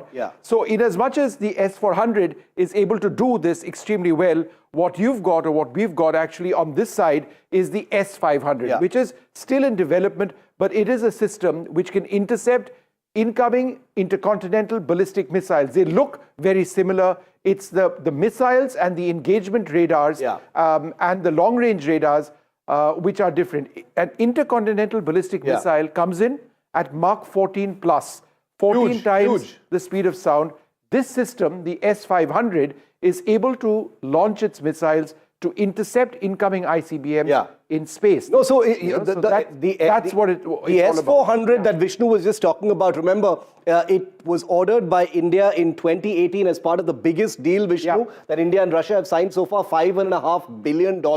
Those missile systems performed incredibly well. They were game changers, as Vishnu said, during Operation Sindoor. And that's the reason why India is about to order 5 more. We're going to double our order for S-400s. That'll happen after the Putin summit, of course. But the S-500 is that big game changer that the Russians are now trying to push, which could be a co-production where, unlike the S-400, which was bought off the shelf from Russia, the S-500 could actually be built as part of a joint venture between India and Russia. And talking about... Shiv, just a few, just a few details about the S-400 itself. What you see actually over here on our screens are the missile launchers, right? The S-400 has several missiles that it can actually fire, about 5 missiles. Some which can hit targets at about 40 kilometers, some going up to 400 kilometers. So it's got different missiles for different ranges. It's got very impressive long-range radars and an engagement radar. It's not just this, it's this plus various components, and they're all mobile. No, so, that's what's the big deal. $10 billion in terms of the S-400, many multiples of that for the S-500 mean that defense, needless to say, as Padmaja was saying as well, is the big sweetener of this relationship. Now, to be clear, no defense deals as such, are expected to be announced during this summit, but delegations that join both the leaders have been steadily pushing many ongoing negotiations forward, delayed deals for a nuclear attack submarine, warships, many other items that are on the agenda. Like you just said, repeat orders for the S-400. The S-500 is likely to be a kind of crown jewel for a partnership or a joint venture between India and Russia going forward. Welcoming Dr. Alexei Zakharov, Fellow Strategic Studies Program at the Observer Research Foundation, onto our coverage tonight. Dr. Zakharov, welcome. It's a cold night in Delhi, but a lot of warmth in the relationship, clearly. Sorry to be so cliched and cheesy, but it is true, because these two leaders enjoy a fantastic personal rapport. It's very clear to see. It's not something you can stage or choreograph. And the two are having dinner right now at the Prime Minister's residence. It's a big day tomorrow. You study this stuff very closely. What are you expecting to see tomorrow? Well, thanks for having me, first of all. Indeed, there are many visuals confirming that President Putin and Prime Minister Modi have good personal relations. I think the main agenda will be tomorrow, and there are many expectations about the outcomes of this summit. I think that mainly, at least for me, I'm looking at the developments in trade and economic sphere. I think it will be a major focus of this summit, and it's also manifested in the fact that both leaders will attend the Russia-India Business Forum, which is a very large event. It attracted a lot of business people and companies from both countries. And I think that it's like the major focus of this particular summit. Of course, deals in energy, and you've discussed a lot the defense sphere. I think these are important. We have seen the meeting between the two defense ministers today. And I think there are many items on agenda. Some of them are not announced, and some of them will be just follow-ups of these engagements and exchanges during this summit.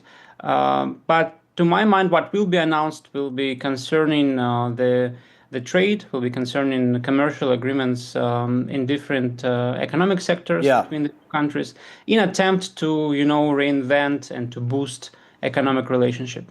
Ambassador Malhotra, very quickly, these are two leaders. The two leaders we're talking about in this relationship, are individually wildly popular. There's a sort of viral quality about everything they do. They've got enormous, individual followings among the citizenry of both countries. And they have this amazing relationship. But they're also individually not known to be easy customers when it comes to administration. They're hard taskmasters. They work very hard, not easy to bargain with. From a diplomatic standpoint, Ambassador Malhotra, how does this easy relationship and this bromance help the larger relationship? Does it act as a lubricant to do more things between two countries, the personal relationship?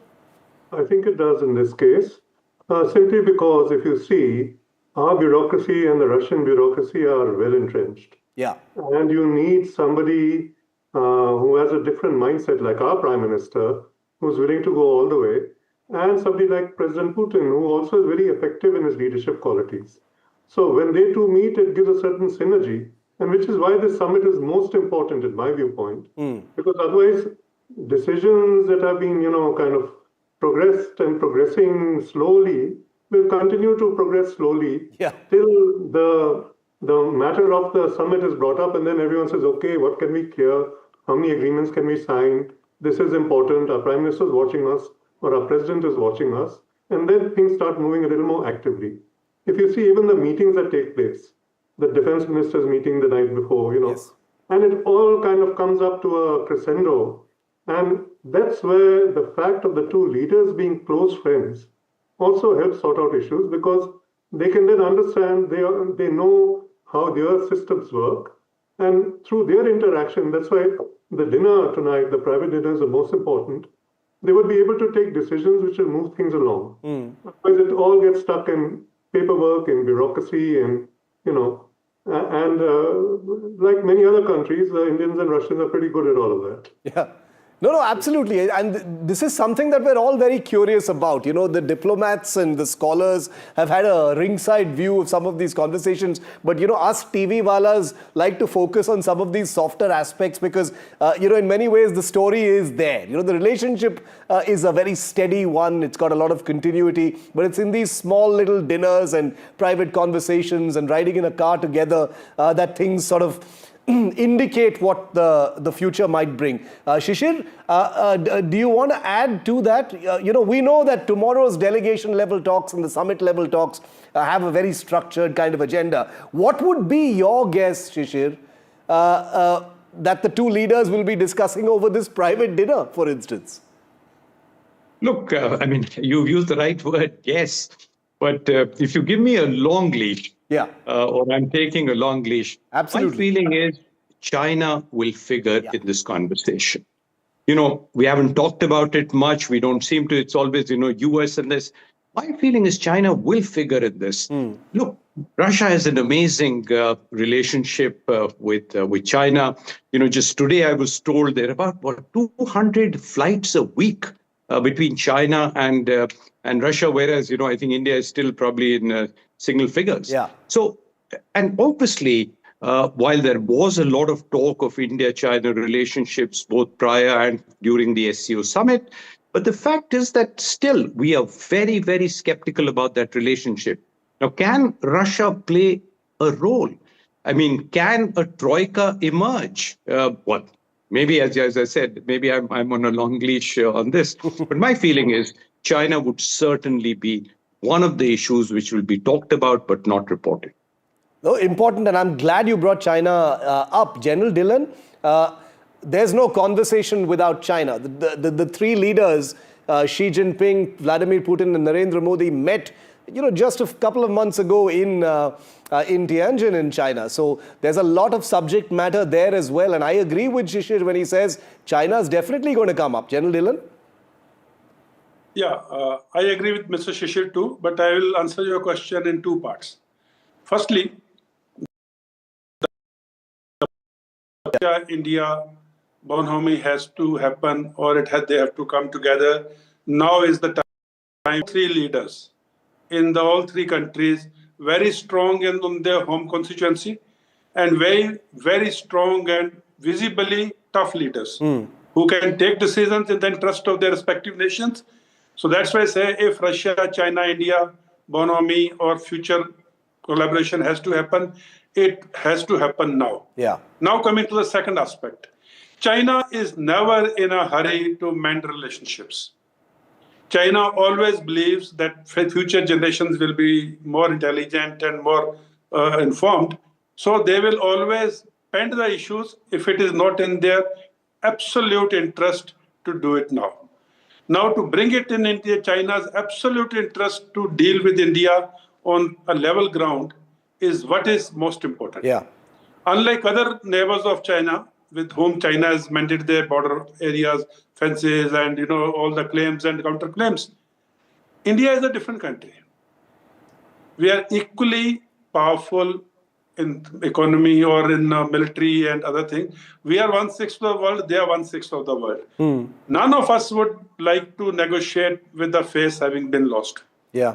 So that is most important. We must respect each other's sovereignty, we must respect each other's strength, and then negotiate. And again, I will say as a positive person, now is the time for these three countries to come together because of the respective leadership being very strong in their respective home constituency.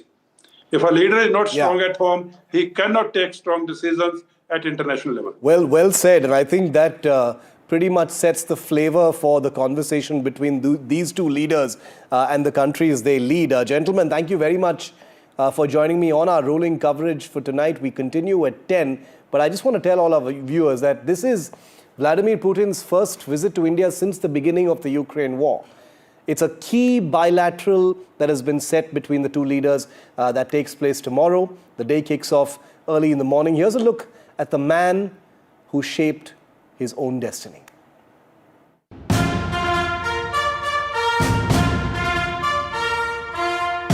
Торжественная церемония вступления Владимира Владимировича Путина. He emerged from obscurity to become the undisputed leader of the largest country in the world. From humble beginnings to having his writ hold sway in domed city Moscow, capital of modern-day Russia. Vladimir Vladimirovich Putin never missed an opportunity to mold destiny to his advantage.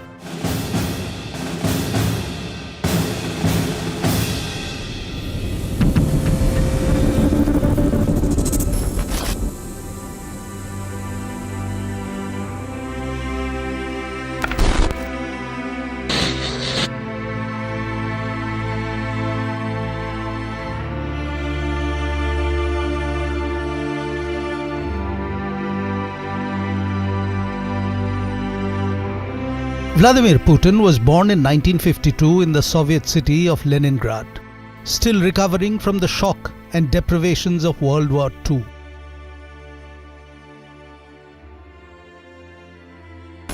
Most of the population had died, 1 million of them starved to death. Putin's father had been badly injured in the war. His mother had nearly died of starvation.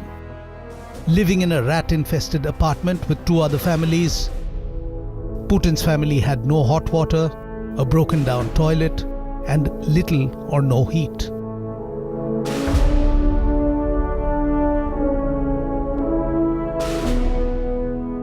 Putin's early life was spent in the Russian Dvor, the tough-working communal courtyard where he learned how to survive by becoming street smart.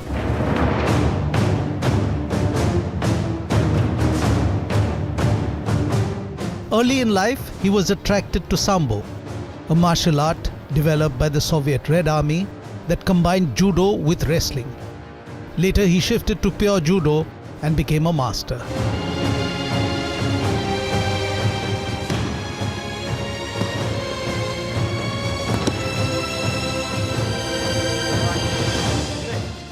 On his 60th birthday, he was awarded the 8th Dan Black Belt, the highest rank in the sport, becoming the first Russian to have the honor.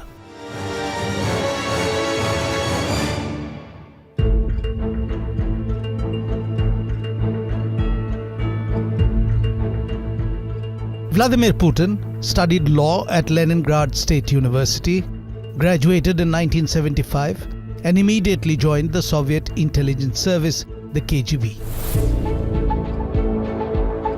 He served as a foreign intelligence officer for 15 years before Lieutenant Colonel Putin retired from active KGB service in 1990. He returned to Russia to become pro-rector of Leningrad State University with responsibility for the institution's external relations.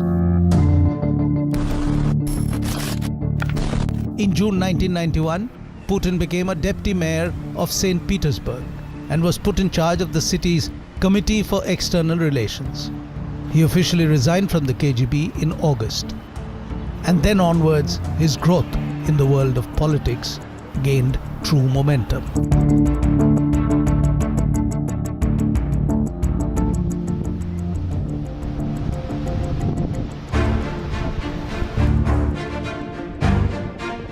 Vladimir Putin moved to Moscow to work in the Kremlin in the department that managed presidential property. In March 1997, Putin was elevated to deputy chief of the presidential staff. In July 1998, President Boris Yeltsin first made Putin the director of the FSB, the KGB's domestic successor, and soon after, secretary of the influential Security Council. Yeltsin, who was searching for an heir to assume his mantle, appointed Putin Prime Minister in 1999. The street kid from Leningrad, who had learned judo to hold his own, was now well on his way to becoming the world player that he was destined to be. Within months of Vladimir Putin becoming Prime Minister, Boris Yeltsin resigned as President of the Russian Federation, and Putin became the acting president in his place on December 31st, 1999. При осуществлении полномочий президента Российской Федерации.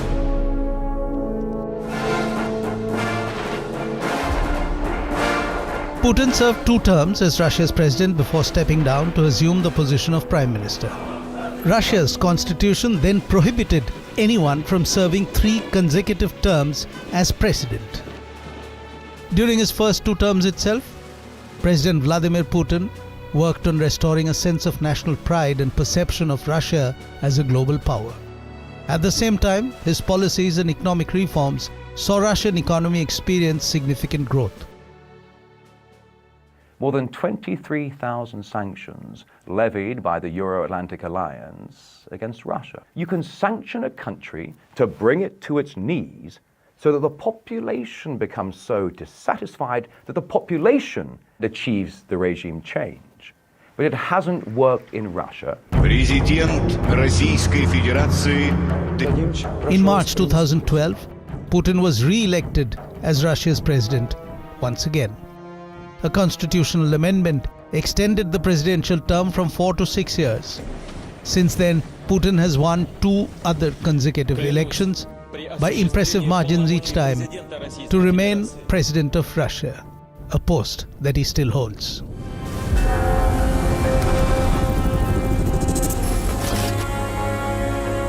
Strong and decisive, Putin has endeared himself to his supporters within Russia and across the global south as someone ever willing to challenge the hegemony of Western influence and globalism.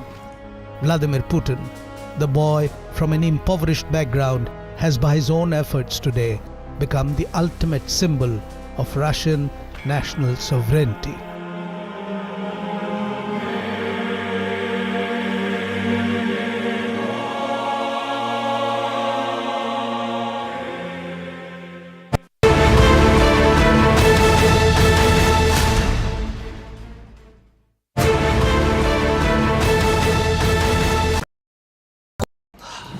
Salute है जी।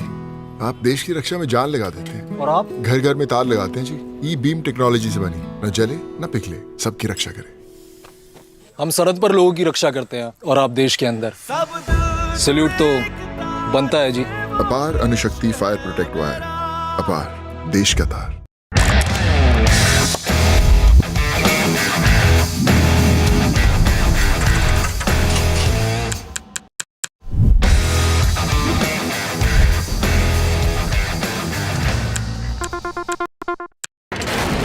Front lines of Kargil, the fury of Operation Sindhu, so many attacks, the chaos and cries of disaster zones, to fighter jet cockpits, and the world's most defining interviews. It's incredible. He has seen history break. Live, unfiltered. 20,000 hours of live broadcasting. Welcome to Left, Right and Centre. Hard facts. War-struck country. Hard questions. In the Ukraine. 30 years of trust. In the Kargil area. North Ukraine. In France. In Italy. At Srinagar. Vishnu Shom for NDTV. Vishnu Shom. Only on NDTV. Across the country. He has tracked the pulse of power from Washington to Korea. Witnessed history being made in global capitals and conflict zones. Brought clarity to complex issues of national security and international affairs. Aditya Raj Kaul, covering international affairs like no one else. Only on NDTV network. The best app to use is the NDTV app.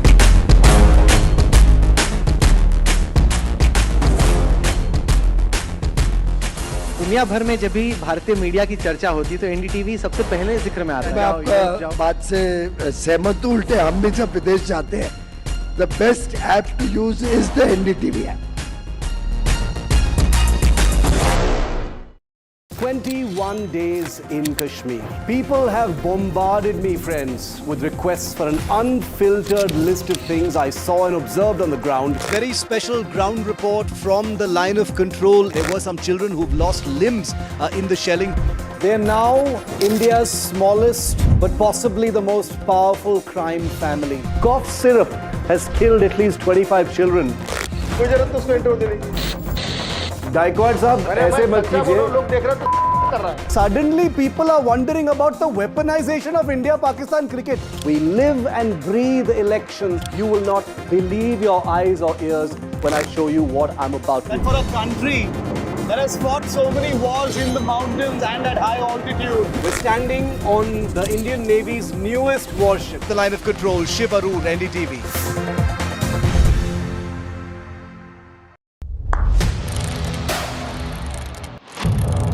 What seems settled for me is unfinished business. So I rewind, I pause, I reflect, I dig until what's buried stands.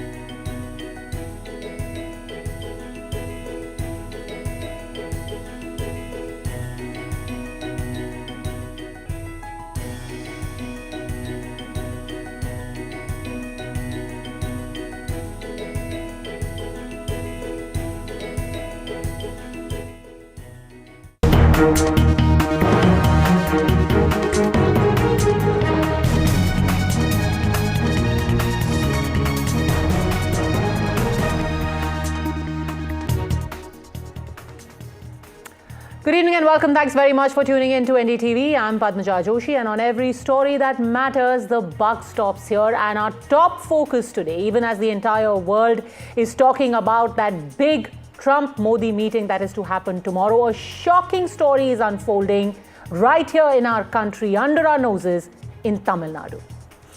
It's a fight for the right to pray. And it has put devotees at the Lord Subramanya Swami temple and the DMK government in Tamil Nadu eyeball to eyeball. And today came a massive vindication for these devotees who simply wanted their right to light the Kartigai Deepam festival lamp at the Deepathun stone pillar on the Tiruparan Kundaram hill. The Madras High Court dismissed the Tamil Nadu government's appeal against the order that had allowed devotees to light lamps at the hilltop and called the plea itself one that had been filed with an ulterior motive. But the question is, what is that ulterior motive? Why would someone be stopped purely from lighting lamps at their temple? For that, you need to understand the background and the politics of this controversy. This Tiruparan Kundaram Hill has been a site contested by the Hindu devotees and the adjoining Muslim dargah. The hill houses the temple dedicated to Lord Subramanya Swami and the Sikandar Badusha Dargah. On Monday, though, the Madurai bench of the Madras High Court ordered that the temple administration should light the lamp at the Deepathun on Wednesday. And yet, It did not happen. The temple administration was told by the court, light that lamp. Come 6 p.m., it did not happen. It simply did not happen. It did not happen despite a court order. It did not happen despite CISF cover being given to those who won their right to light the lamp, and they won that right from court. It was a court order. It did not happen in brazen contempt of that very court order. Today as well, the Madras High Court gave the state a second round of tongue lashing. To the argument that the lamp lighting would have created communal disturbance, the court reminded the state that communal harmony cannot be achieved by preventing one party from doing their religious function, and in fact, harmony is possible only by coexistence. Think about it. Despite 2 orders of the court, in fact now 3 orders of the court, why did devotees not get the simple the right to light a lamp? Even the court was forced to ask, once a year, if believers are lighting this sacred flame without affecting anyone, why is there any difficulty? Why should it be made so hard? But despite all of this, even as we speak, the state government has remained defiant. It has argued in court that not only did some people try to create a law and order situation, but the court's order itself was one of judicial overreach. They asked, how could the court allow for the CISF or ask for the CISF to be deployed there in order to give security for those who were going to light the lamp? All of these arguments were struck down. The plea itself was dismissed. The plea was called one with an ulterior motive.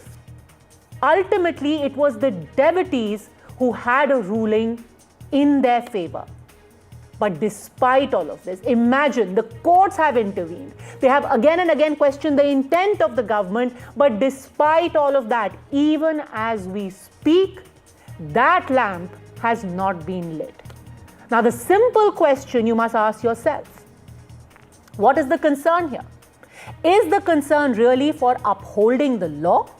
And is that concern going to be fulfilled by being in contempt of the law, by actually defying the court? Or is there something far more sinister, in the words of the court, far more ulterior at play? You decide. செயல்படுது போலி மத சார்பின்மைக்காகவும் தேர்தலுக்காகவும் இந்த அரசாங்கம் தேவையில்லாத ஒரு பதட்டமான சூழ்நிலையை இந்த பெரும்பான்மை சமுதாய மக்கள் மீது ஏவி விடப்பட்டிருக்கிறது. இதில் இஸ்லாமிய அமைப்புகள் எல்லோரும் மிக வருத்தப்படுகிறார்கள். எனக்கு வேண்டிய எல்லோருமே இஸ்லாமியர்கள்லாம் தேவையில்லாத விஷயத்தை பண்ணிட்டு இருக்காங்க அப்படின்னு சொல்றாங்க. இன்னைக்கு தர்கா பக்கத்தில் இருக்கு, எந்த விதமான பிரச்சனையும் இல்லை. யாரும் அங்கே போய் எந்த தொந்தரவு பண்ண மாட்டாங்க, அவசியமும் இல்லை. இது தீபத்தூண். ஆனால் அரசு வழங்கி நினைச்சிருக்கோம்னா எல்லை தூண் அப்படின்றாங்க. எல்லை தூணுன்னா அரசு வழக்கறிஞர் படிச்சிருக்காரு, அவருக்கு அறிவு இருக்காங்கிறது எனக்கு தெரியல. எல்லைக்கள்னா 4 பக்கத்துலையும் இருக்கும், தீபத்தூண்னாலும் ஒரு பக்கத்தில் இருக்கும். பேராசிரியர் இருக்கார், அவர் இன்னும் என்ன விட நல்ல விளக்கமாக சொல்லுவார். ஆக போலி மதச்சார்பின்மையில் தான் இன்னைக்கு இந்த அரசாங்கம் வாழ்ந்துட்டு இருக்கு. ஆயுள் காலம் நெருங்கிட்டு இருக்கு, கவுண்ட் டவுன் ஸ்டார்ட் ஆயிடுச்சு. No, this is the mischief played by the BJP and its alliance. The problem here is the local people are not happy with this, the entry of these people. They want to create trouble in the hill. Local people welcome. When they were chased away by the police, local people happily received it. They were with the police. Why should they trouble the local people? As if they are the saviors of Hinduism. They are not the saviors of Hindus. Joining us on the show today, we have Pradeep Bhandari, national spokesperson of the BJP, M.R. Venkatesh, advocate who's handling this matter. He, in fact, is the advocate for the devotees, Dushyant Sridhar, Vedic scholar, Dr. Kalanidhi Veeraswamy, a member of parliament of the DMK and political analyst, Dr. Pulla Rao. Dr. Kalanidhi Veeraswamy, the first question naturally is to you. How can the court's orders be ignored in this fashion? Why aren't the devotees being allowed to light the lamp? Vanakkam to everybody. Let me start by saying that this court order is being questioned mainly because there was a case which was filed in 2014 and for a similar problem, and there was a judgment by a single judge saying that the present practice of lighting the lamp at the Uchipilliyar Koil should be continued. And then this was challenged again, and in 2017, a two-judge bench has given an order stating that the same practice should be continued, and the case was dismissed.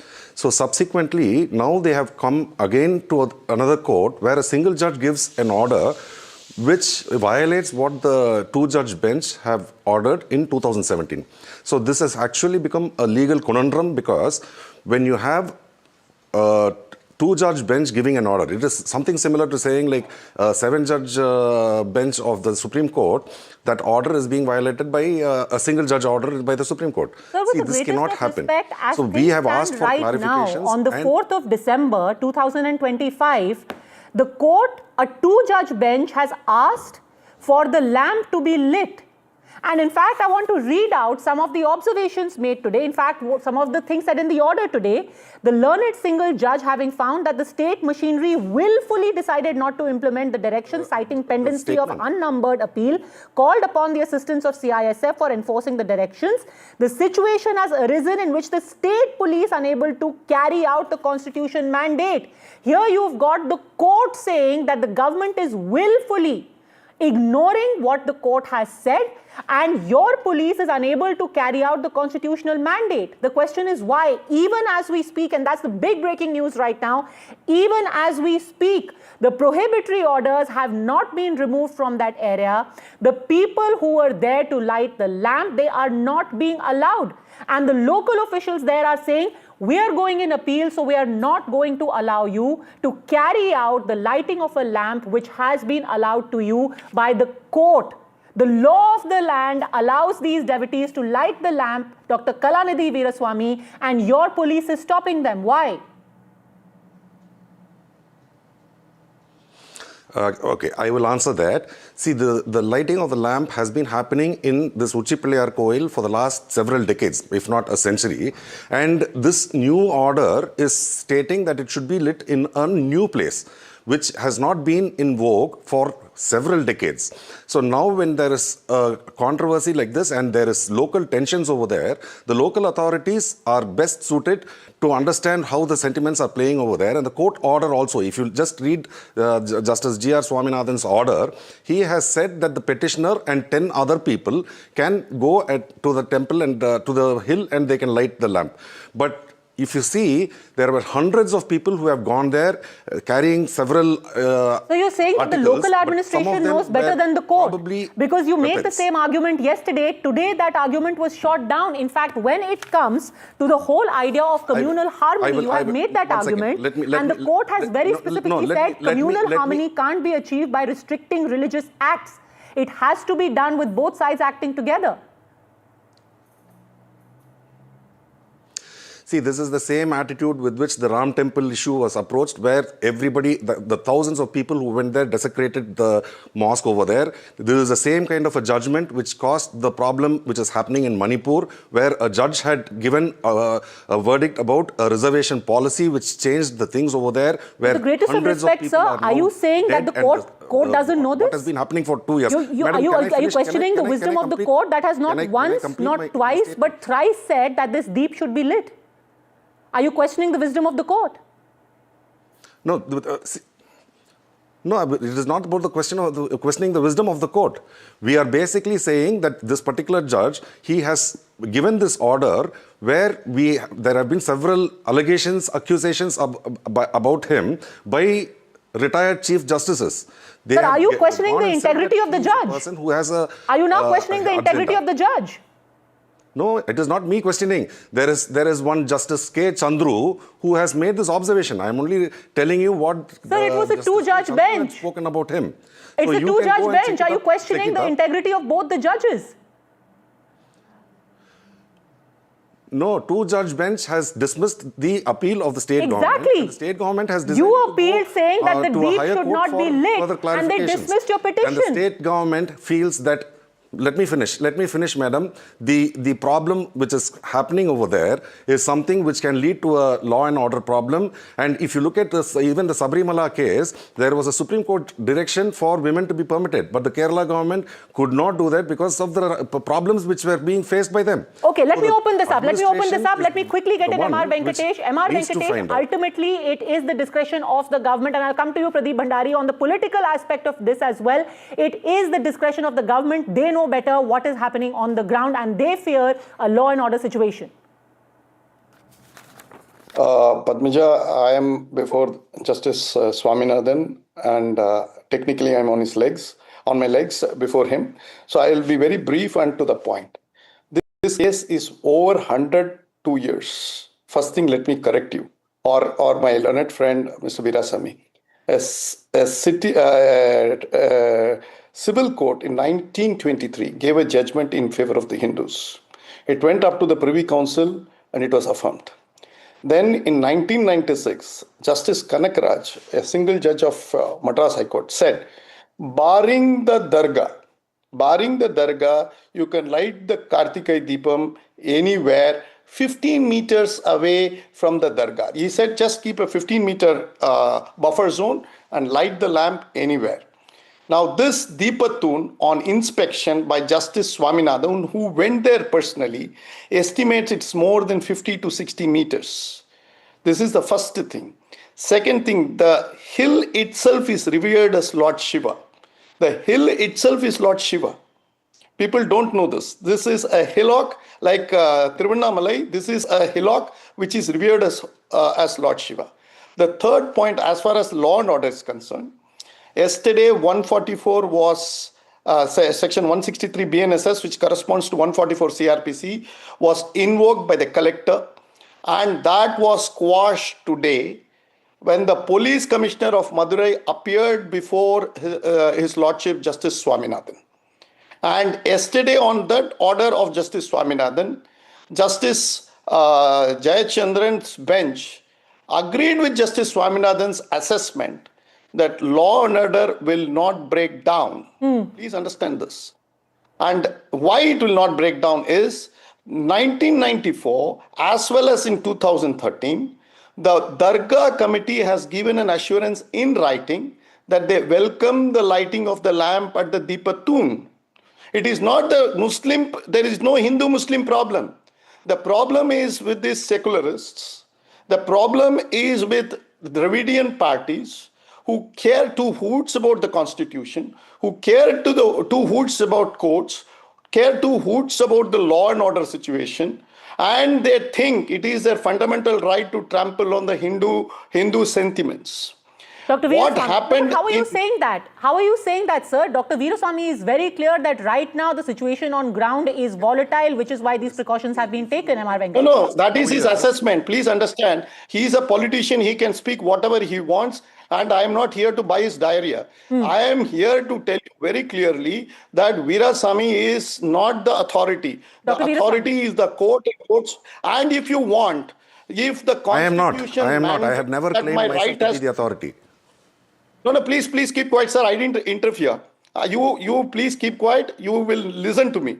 If it requires that a constitutional order of the court, that is what Justice Jayachandran observes, that tomorrow if you have to say that if I have to do something which is intraverse the constitution, it is the responsibility of the state government to ensure that.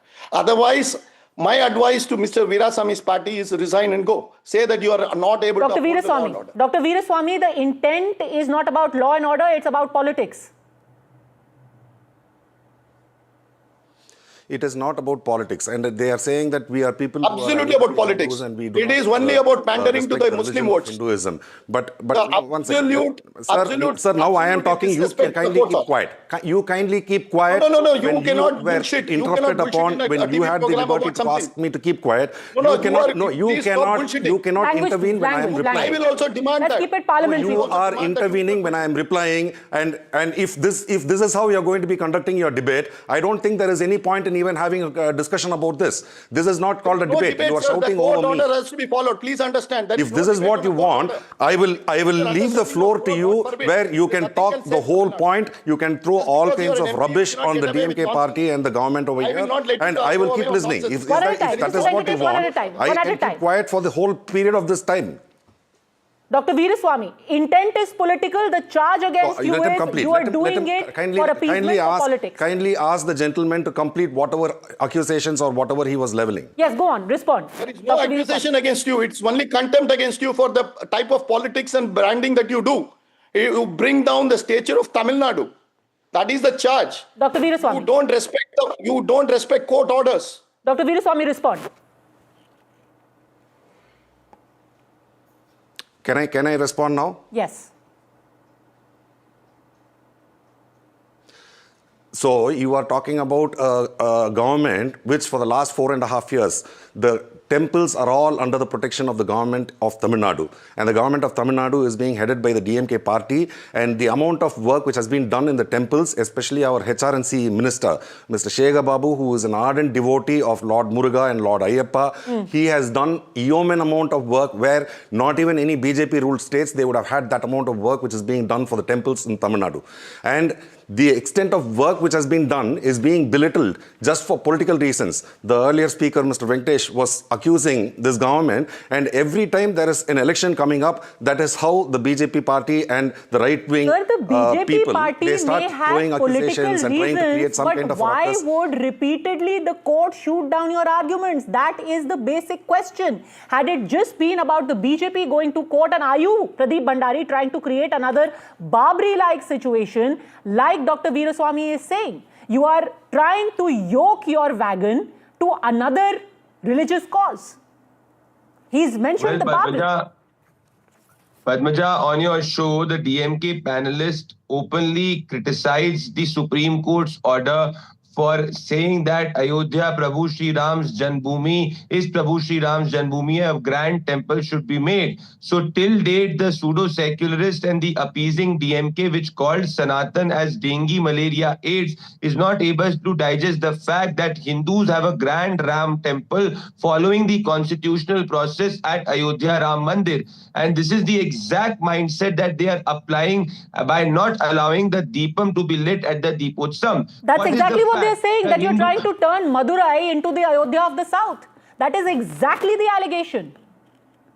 Well, the truth of the matter is, Padmaja, that Hindus have submitted themselves to the writ of the law. And what did the DMK government give them in return is the lathi. Can you please tell me which court, what is the law? What does the constitution say? That a Supreme Court or a High Court order has to be implemented in letter and spirit by the state government. The duty of the state government is to ensure that law and order situation is maintained. But there is a larger conspiracy here.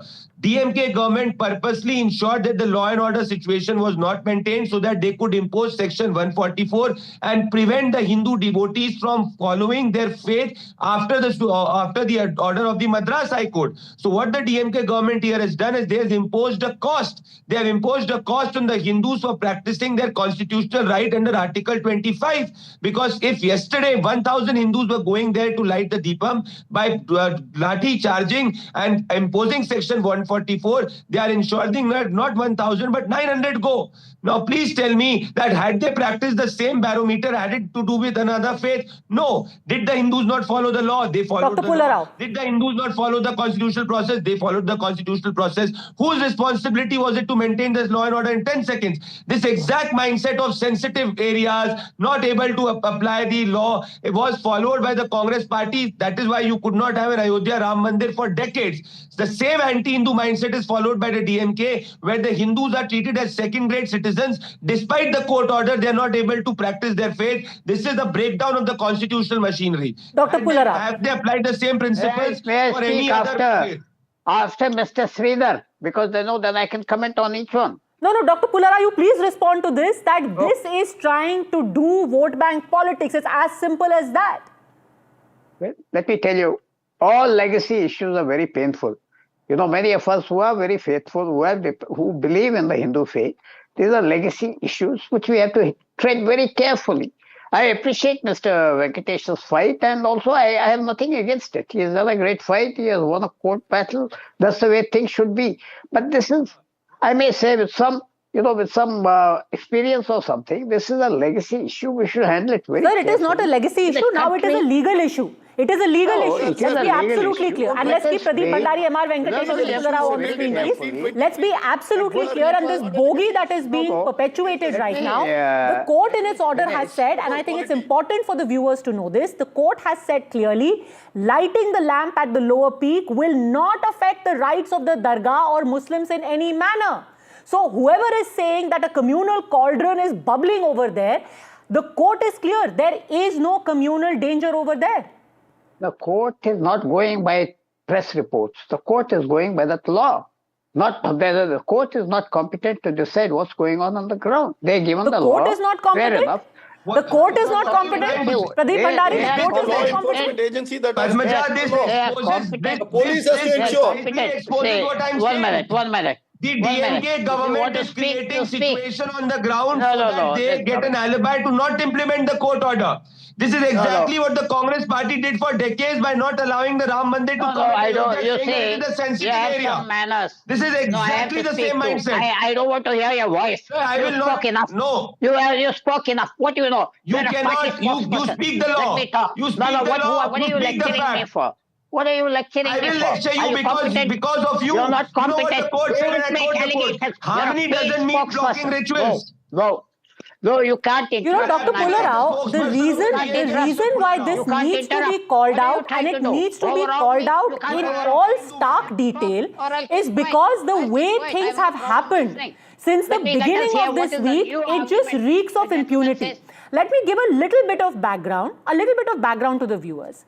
First, you had one court order come on Monday. This entire ritual was supposed to take place at 6 p.m. yesterday. It didn't happen at 6 p.m. Then Sunday the devotee said, what's going on? There is no preparation that has been done. Then the court said, okay, you go, 10 people should go and light it, we will give you CISF cover. Then the government said, oh, this seems to be judicial overreach, we are not going to allow this, we are going to appeal against it. That appeal was struck down today. Separately, the court again said, please go and light the Deepam today, we want it lit today. The court was absolutely clear that there is no communal harmony that is going to be disturbed, that in the name of communal harmony, people cannot be stopped, one side cannot be stopped from the practice of their religion. And more importantly, because the 6 p.m. deadline yesterday was missed, and in what way possible? When the court asked, why did the Deepam not get lit at 6 p.m., the Temple's council actually said, we were unable to reach the executive officer responsible for carrying out the directive. That is the impunity with which people have functioned. You simply said, we couldn't reach him. Why?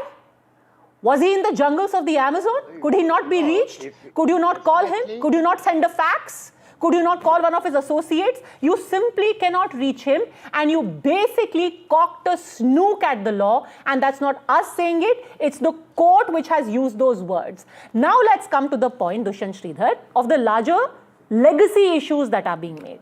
It's being argued if for 100 years you had no problem of this particular contested area having the Deepam lit, why are you waking up suddenly? Are you trying to create trouble? Are you trying to foment passions in Tamil Nadu? Dushyant Sridhar.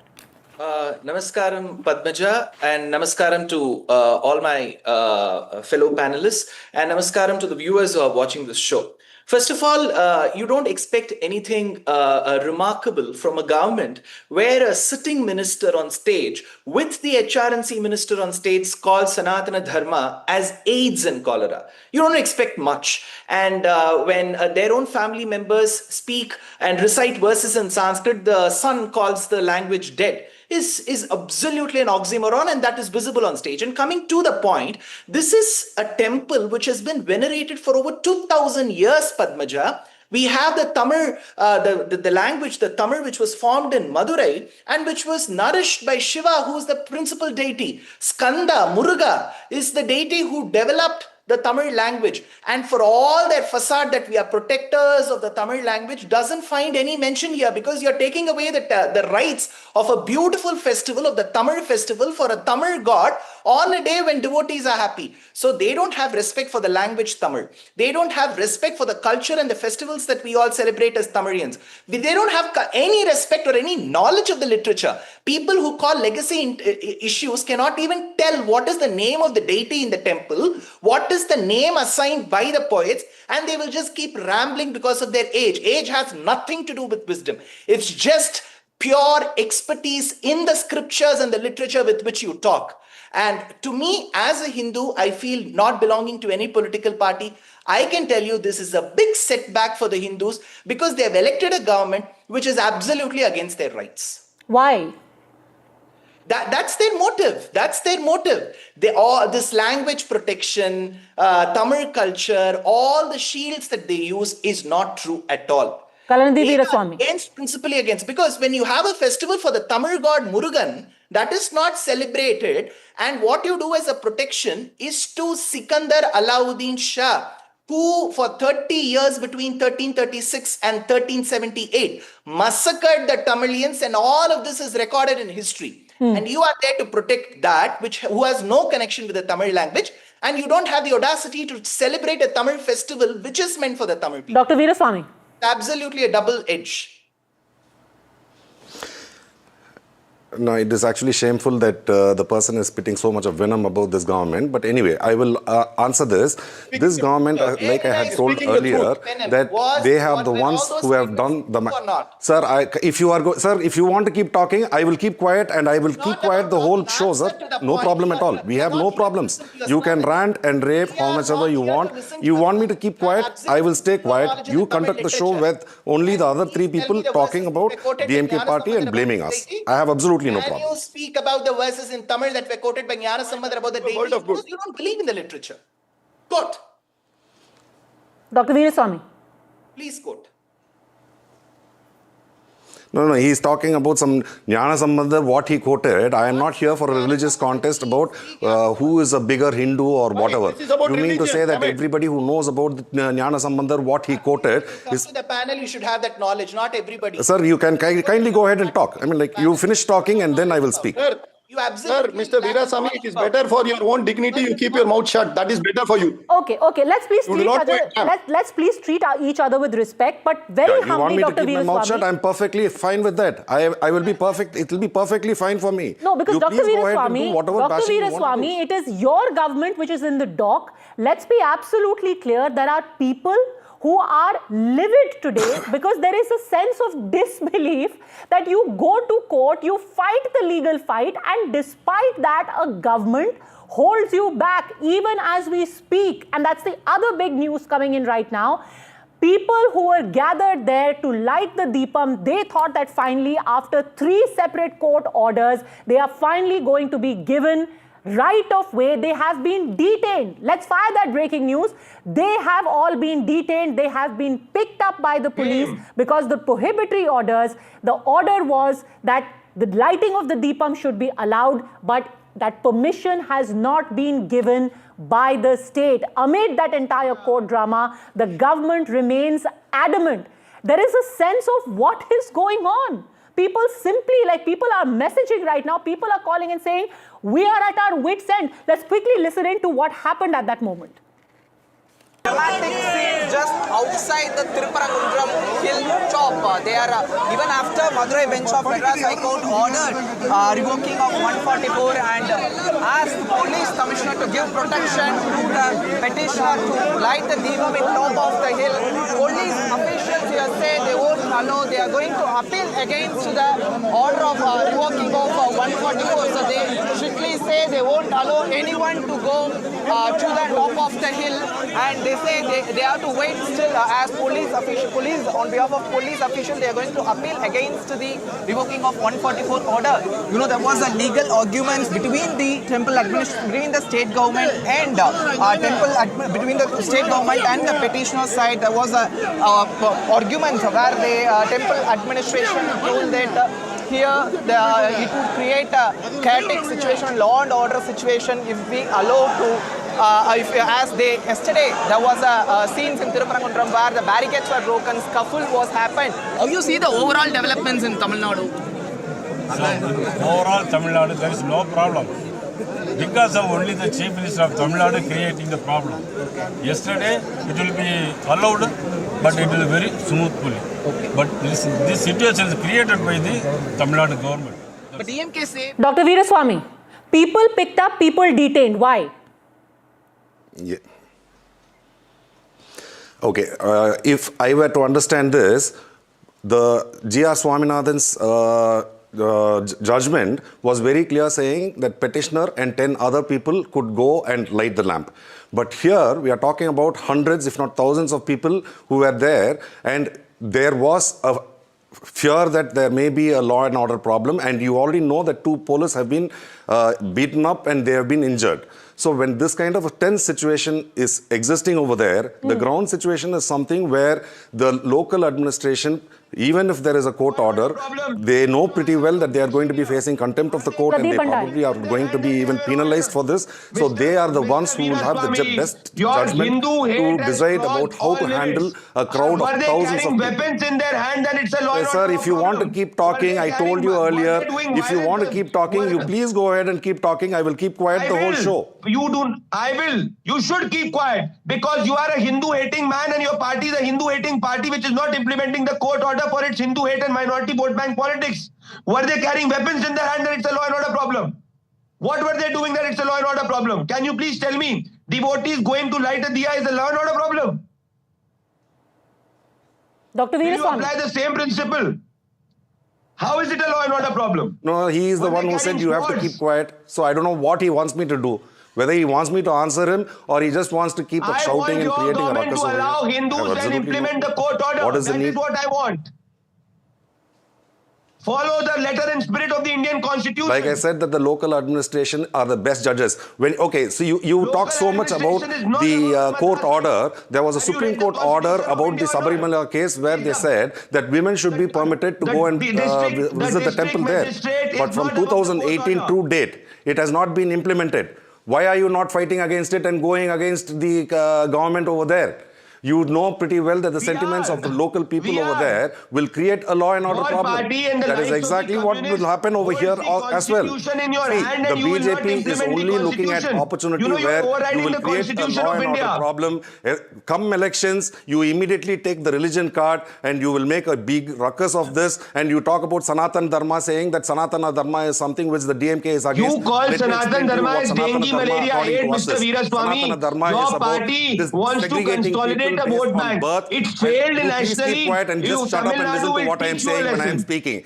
If not, you tell me. I will keep quiet. You decide what you need. Do you want answers, or you just want to keep ranting? No, I want you to implement the court order. And keep I want you. Quiet. No, you need to tell. You need to tell. Were they carrying weapons? Were they carrying swords? What was the initial evidence and the investigation that you had that it's a law and order problem? Conducting your debate, I see no point in having this kind of a debate with a person who jumps in every word I speak. He wants to jump in and create a ruckus, and they want to talk about religion. Hindus there also were following the law, sir. In the 6 months they have elections. They are looking at this as an opportunity to make a big issue out of this kind of problem. And they are thinking that they will score brownie points, but let me tell you that people of Tamil Nadu are much wiser than what you are.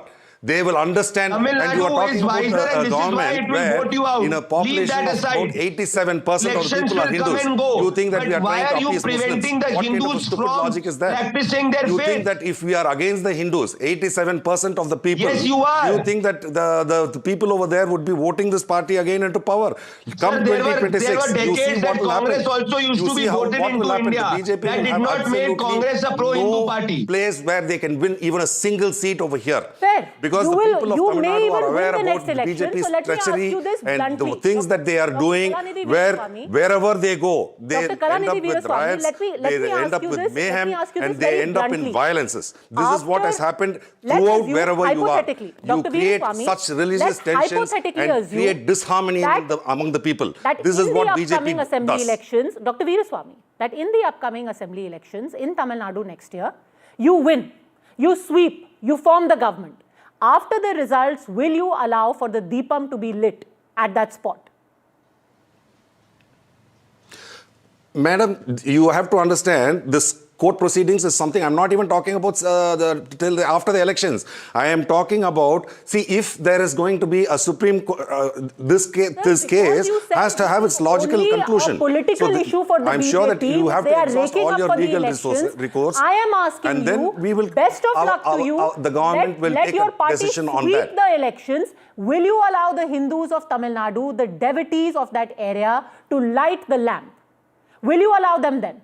With your party back in power, no, it this has already an election issue for the BJP you are the making party, it sound as will you allow them? Can I respond on that? Yes. It is not like as if the deep has not been lit. It has been lit in one place for the last 100 years, and all of a sudden you come and you are creating a ruckus saying that it should be lit in another place. We are saying that we will have our legal recourses, and when we have a legal recourse where there is a High Court order, and when we can appeal against that in the Supreme Court, let us wait it out till we have the legal Mr. Veeraswamy, with that logic, if one of your leaders is caught by the Enforcement Directorate and caught by the Enforcement Directorate until the time the court does not give a verdict in Supreme Court, will you agree that your leader should be in jail? Do you agree that your leader should be in jail and you will not appeal? No, once again, the Enforcement Directorate is a tool of the BJP where you use it only to victimize opposition members, where you go ahead and do that. We have already seen that. You have arrested some of our ministers under using the Enforcement Directorate. Not only from our party, all opposition ruled states are being targeted by the ED, and I know pretty well that within the next 6 months, we are going to have several more ministers and probably members of parliament also where they are going to be arrested before the elections. You will put up some cases and you will say that these people are all corrupt and they were doing all kinds of nonsense. Sir, you please fight your political battles with each other, but why are you dragging simple devotees, simple people, the man on the street into all of this? They are not politically aligned. They just want their right to worship. One, by the way, from the court, through the legal route. This is not some extra constitutional move they are making. Dushyant Sridhar responding. Two very quick points. From the hillock, from the bottom, when we go towards the top, there are two pillars, stone pillars. The topmost stone pillar is referred to as Deepatun in all our scriptures. The one that was lit yesterday is midway, which is called as Mokshatun. Clearly, the inscription states that on the day of Kartigai, the Deepatun has to be lit. Just because 50 plus years it has been lit midway, it doesn't make it right. Point number one.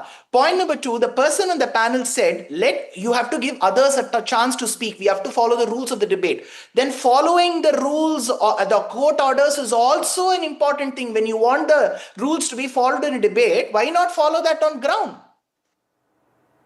And that's the simple question. Final question I will leave with M.R. Venkatesh.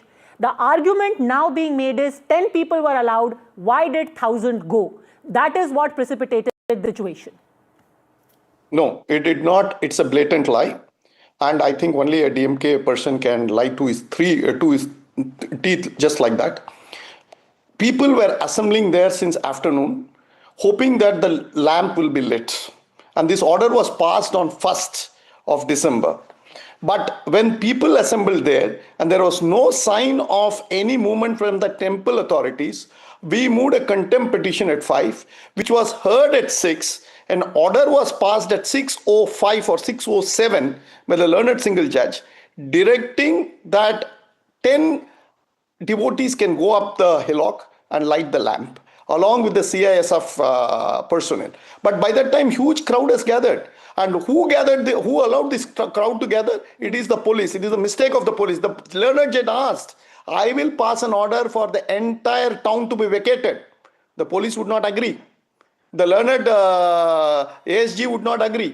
So please understand that this is a diabolical plot by the DMK government, its legal officers, its police officers, to ensure that the fundamental rights of the Hindu petitioner is deprived. We will fight till the end. We are determined to fight it legally. We will fight it through the media. We will take it to the People's Court. We will ensure that the downfall of the DMK government is done. Vetrivel Muruganuku Arohara. But the government is saying you'll create a law and order problem. They will again appeal against it. They're appealing against the order you got today. See, the DMK government talking about law and order is the most funny thing. It's the most world's valuable oxymoron. The DMK government is known to break laws. It has done with impunity on the. What happens to the court then? Have we privatized the courts? Have we done away with the courts? What happened to Article 226? Do we say that the Constitution of India is burnt? Are we saying that it is no longer in force? Are we saying the court orders need not be followed? Are we saying that the IAS and the IPS need not have to have any, the executive need not report anything to the courts in such mandamus issued by the courts? What are we talking about? Okay, see, the problem with Mr. Meerasamy, he is a politician, he can get away with any nonsense. But the courts will not allow such nonsense. That's the problem. Well, the law of the land ultimately will prevail, has to prevail. The politics aside, Correct. whatever the considerations here are about elections or otherwise, this is the fundamental right of people in this country to practice their religion without any fear or favor. And it's the court of this land which has said clearly that if communal harmony has to be maintained, it cannot be a one-way street. You cannot have one side being stopped from exercising their basic right. Still hoping that the last word and justice comes from the court. Thanks very much, gentlemen, for joining me. The other big story that we've been tracking here on the channel, a grand gesture for Russian President Vladimir Putin, where Prime Minister Modi today broke protocol to receive him at the Parliament technical area. He, in fact, greeted Putin with a handshake, a warm embrace. Both of them left the airport together in the same vehicle. The Russian president, in fact, rode in the vehicle of the Indian PM. Remember, Prime Minister Modi is hosting a private dinner for Putin after his arrival in New Delhi. And on that, let me go straight across now to Ravi Agrawal, Editor-in-Chief of Foreign Policy Magazine, joining us now on NDTV. Ravi Agrawal, thanks very much for speaking to us. President Putin is in India soon after he had two very interesting men meeting him. What do you think he'll be telling Mr. Modi about that meeting today with Jared Kushner and Steve Witkoff? Or is that even on the table? I don't know that he's necessarily going to pass on details that have been discussed with the United States about Ukraine with India. My guess is that what this summit is really about, first of all, it's an annual summit. It's happened 23 times before. It just so happens that this is the first time that Putin is coming to India since he launched a war in Ukraine. What is significant here is that India is not a signatory of the ICC, the International Criminal Court, which means that Putin can travel safely to India without risk of being arrested for the crimes that he's committed in Ukraine.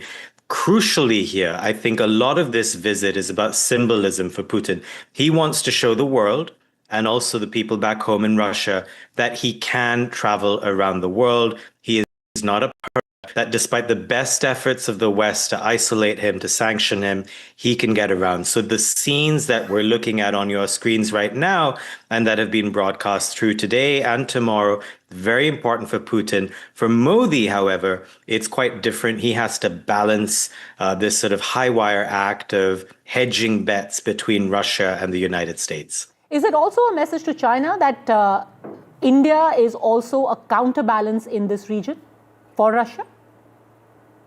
I mean, it is to some degree, but not as much in this particular case because Russia and China are extremely close right now. There is no way that Russia could continue the war in Ukraine without clear support from China in a military sense. And of course, because of purchases of Russian crude.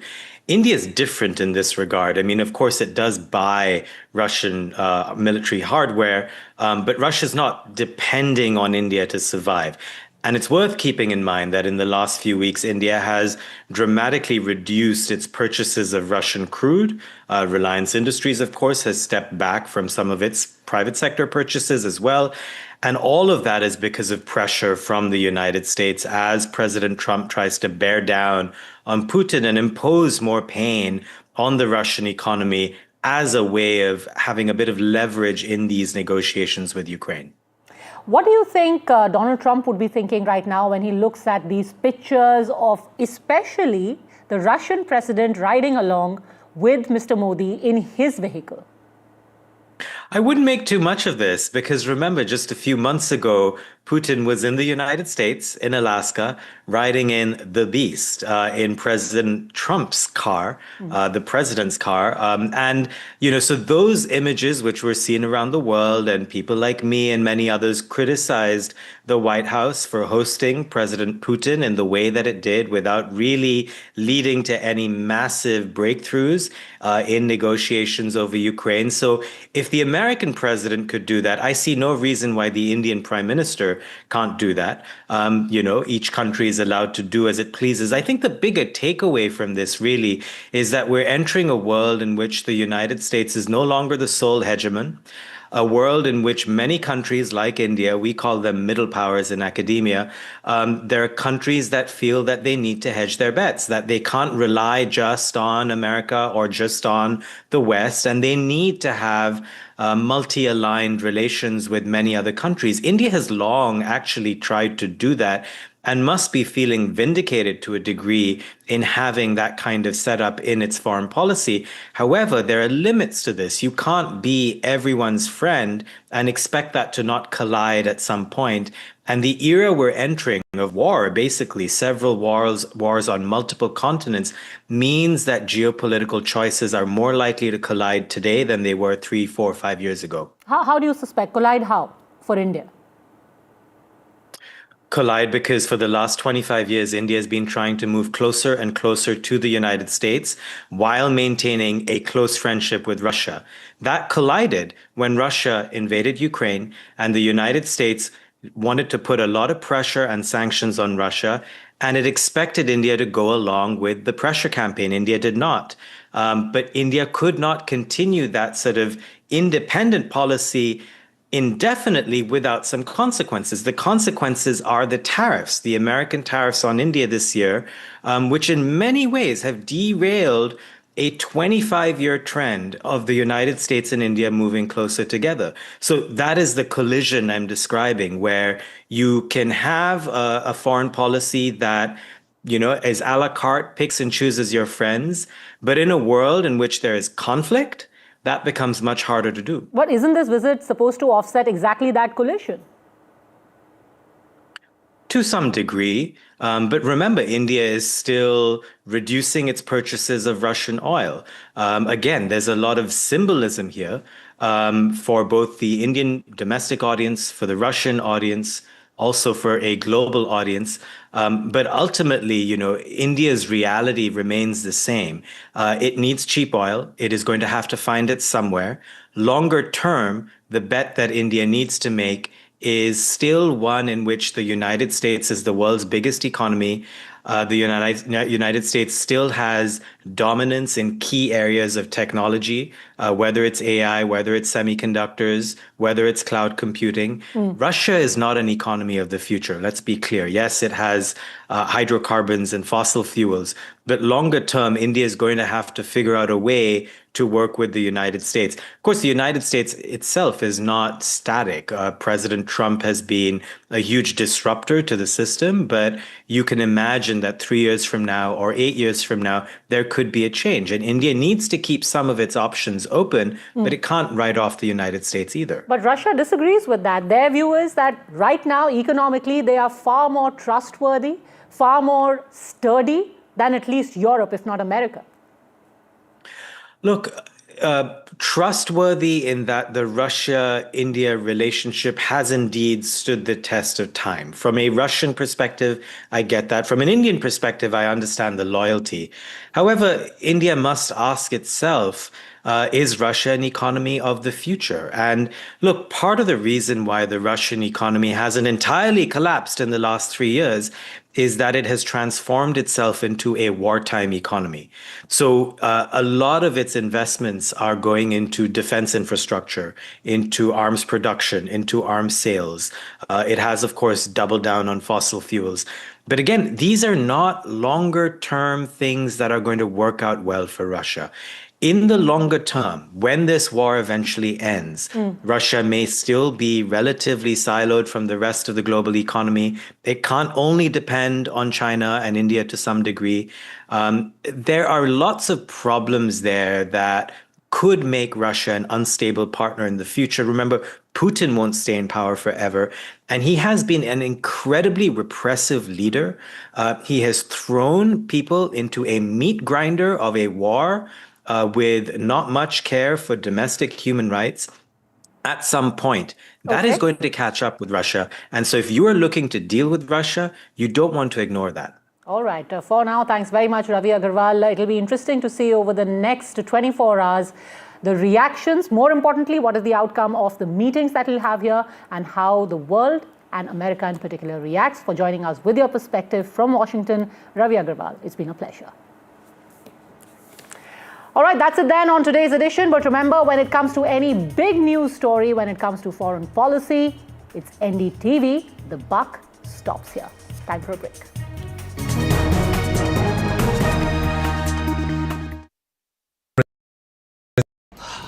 Salute है जी। आप देश की रक्षा में जान लगा देते हैं और आप घर घर में तार लगाते हैं जी। ई बीम टेक्नोलॉजी से बनी, न जले न पिघले, सबकी रक्षा करे। हम सरहद पर लोगों की रक्षा करते हैं और आप देश के अंदर। सैल्यूट तो बनता है जी। अपार अणुशक्ति फायर प्रोटेक्ट वायर, अपार देश का तार। Two world leaders, one crucial meet. Putin says Namaste India. The bonhomie, the Big Bang deals. Bharat और रूस हमेशा कंधे से कंधा मिलाकर चले. Strategic shifts and the global impact. NDTV tracks the high-stakes handshake. Modi-Putin summit on NDTV 24/7. Other opposition parties. They argue, I conclude. They deflect, I drill down.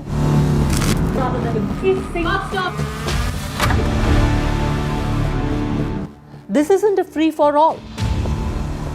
It's a reckoning. No filler, no fog. Only the facts and where they lead.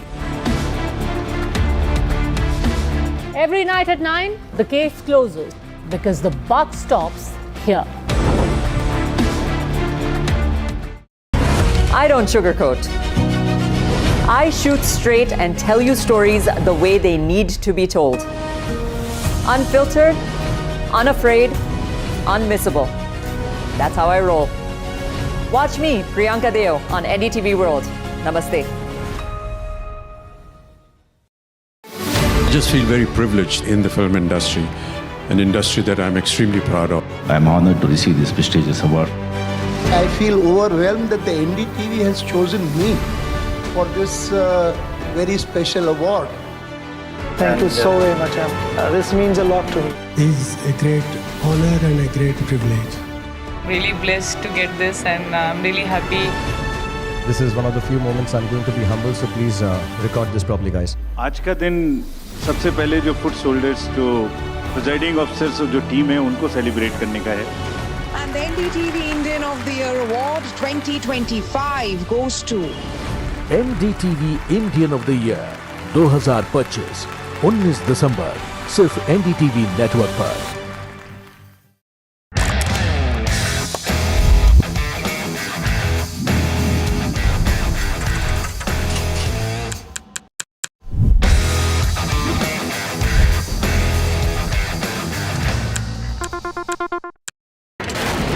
Front lines of Kargil, the fury of Operation Sindhu, so many attacks, the chaos and cries of disaster zones, to fighter jet cockpits, and the world's most defining interviews. It's incredible. He has seen history break, live, unfiltered.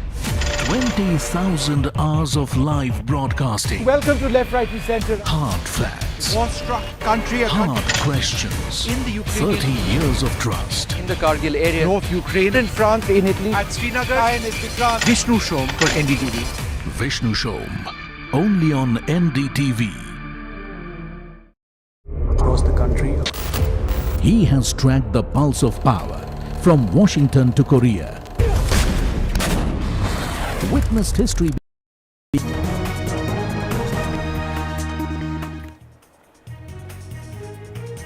The Congress party today expelled Palakkad MLA Rahul Mamakuttathil from the party in a definitive attempt to draw a line under a serial sexual predator scandal that has haunted the United Democratic Front opposition in Kerala since August.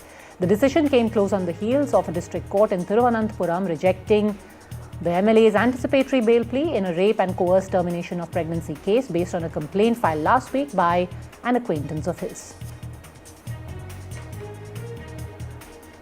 Trinamool Congress today suspended its MLA Humayun Kabir, who had given a call for constructing Babri Masjid on the 6th of December in the state's Murshidabad district. Trinamool Congress leader and States Minister Firhad Hakim said that he was suspended by the disciplinary committee of the party for his anti-party activities.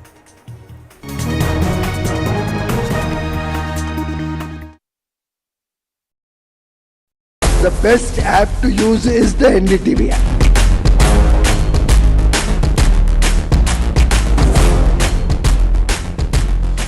दुनिया भर में जब भी भारतीय media की चर्चा होती है तो एनडीटीवी सबसे पहले जिक्र में आता है। मैं आपका बात से सहमत हूं, उल्टे हम भी जब विदेश जाते हैं, the best app to use is the NDTV app. 21 days in Kashmir. People have bombarded me, friends, with requests for an unfiltered list of things I saw and observed on the ground. Very special ground report from the line of control. There were some children who've lost limbs in the shelling. They're now India's smallest but possibly the most powerful crime family. Cough syrup has killed at least 25 children. Gaikwad sahab, aise mat kijiye.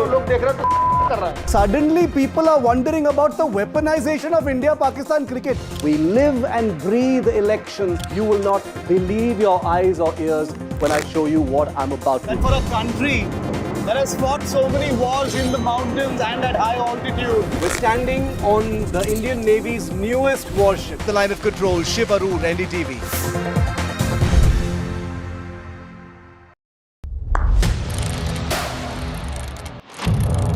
What seems settled for me is unfinished business. So I rewind, I pause, I reflect, I dig until what's buried stands up to be counted. Breaking ground, not just headlines, the meaning behind them. This is Breaking Ground with me, Vedika Sood. Salute है जी, आप देश की रक्षा में जान लगा देते हैं और आप घर घर में तार लगाते हैं जी। ई बीम टेक्नोलॉजी से बनी, न जले न पिघले, सबकी रक्षा करे। हम सरहद पर लोगों की रक्षा करते हैं और आप देश के अंदर। सैल्यूट तो बनता है जी। अपार अणुशक्ति फायर प्रोटेक्ट वायर, अपार देश का तार। Two world leaders, one crucial meet. Putin says Namaste India. The bonhomie, the Big Bang deals. Bharat और रूस हमेशा कंधे से कंधा मिलाकर चले. Strategic shifts and the global impact. NDTV tracks the high-stakes handshake. Modi-Putin summit on NDTV 24/7. Pulling us into this country. They argue, I conclude. They deflect, I drill down.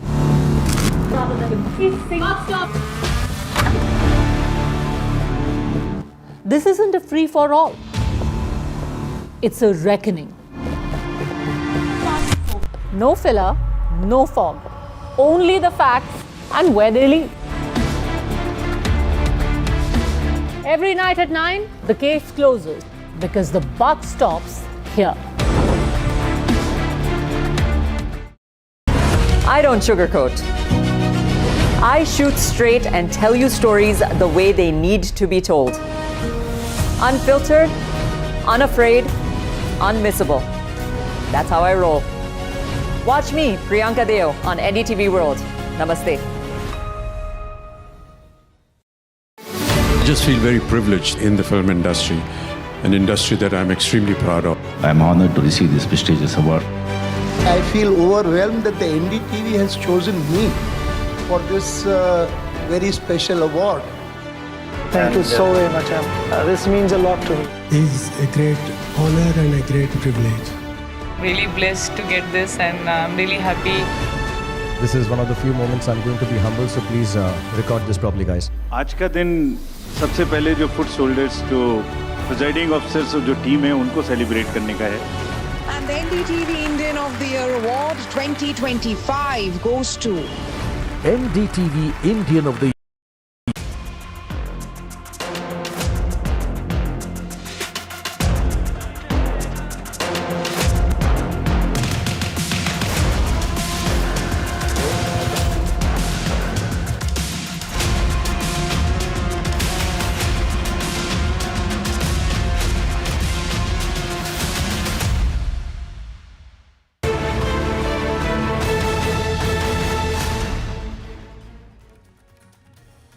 Good evening. Welcome to Left, Right and Centre. Throughout this evening, we've been tracking the arrival of the Russian President Vladimir Putin to India. It is a very important visit by a very important leader, one of the most important countries as far as India and our foreign policy is concerned.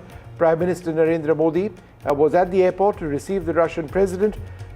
President Putin got into his car, Prime Minister Modi's car, and both went off to his house where there was a dinner which the Prime Minister hosted for the Russian President. The business end of this visit is going to be tomorrow. Tomorrow is going to be the day when President Putin and Prime Minister Modi hold the India-Russia Summit, the annual summit. There'll also be the India-Russia Business Summit that's being held parallelly. The Russian President will be given a ceremonial welcome on the forecourt of the Rashtrapati Bhavan at about 9 or shortly after 9 a.m. tomorrow. And then he visits Rajghat as well. And later on in the evening, prior to his departure, he'll be hosted by the President of India at Rashtrapati Bhavan towards the evening, where there'll be a ceremonial banquet before he departs for Russia. So that's what's expected tomorrow. That's the business end of all the developments. Today, in a sense, was all about atmospherics. We've got that wonderful picture on both sides of the screen. One on the left is of what took place in Tianjin a couple of months back, when Prime Minister Modi was in the vehicle of President Putin.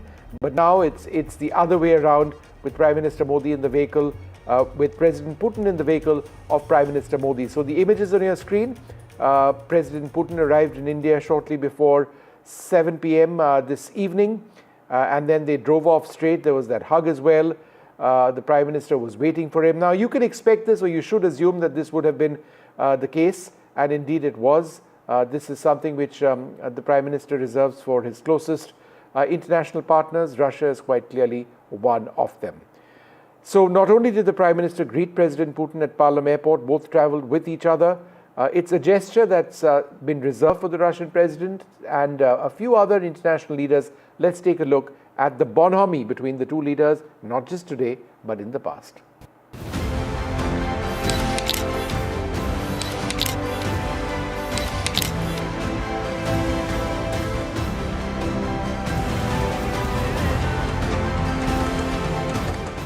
Protocols are formal, friendship is personal. Prime Minister Modi surprised Kremlin with a personal touch to President Putin's welcome in Delhi, breaking set protocols. As Putin walked down the aircraft, Prime Minister Modi waited for him at the tarmac with open arms and a beaming smile. And then the much-anticipated hug between the two leaders. A warm bear and tiger tango moment.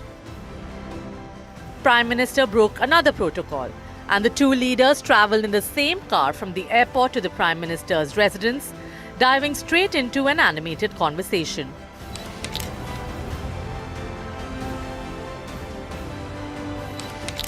Then came the money shot, a selfie from inside the car. The two powerhouse leaders beaming and smiling. But travelling in the same car and taking pictures has become sort of a habit for the two friends. Tianjin, just a few months ago, saw the very same moment, Putin giving Modi a ride in his famous Aurus Sonata. If Prime Minister broke protocols in Delhi, Putin had waited for 10 minutes for Prime Minister Modi to join him on his ride during the SCO summit. A picture-perfect friendship indeed. NDTV Bureau Report.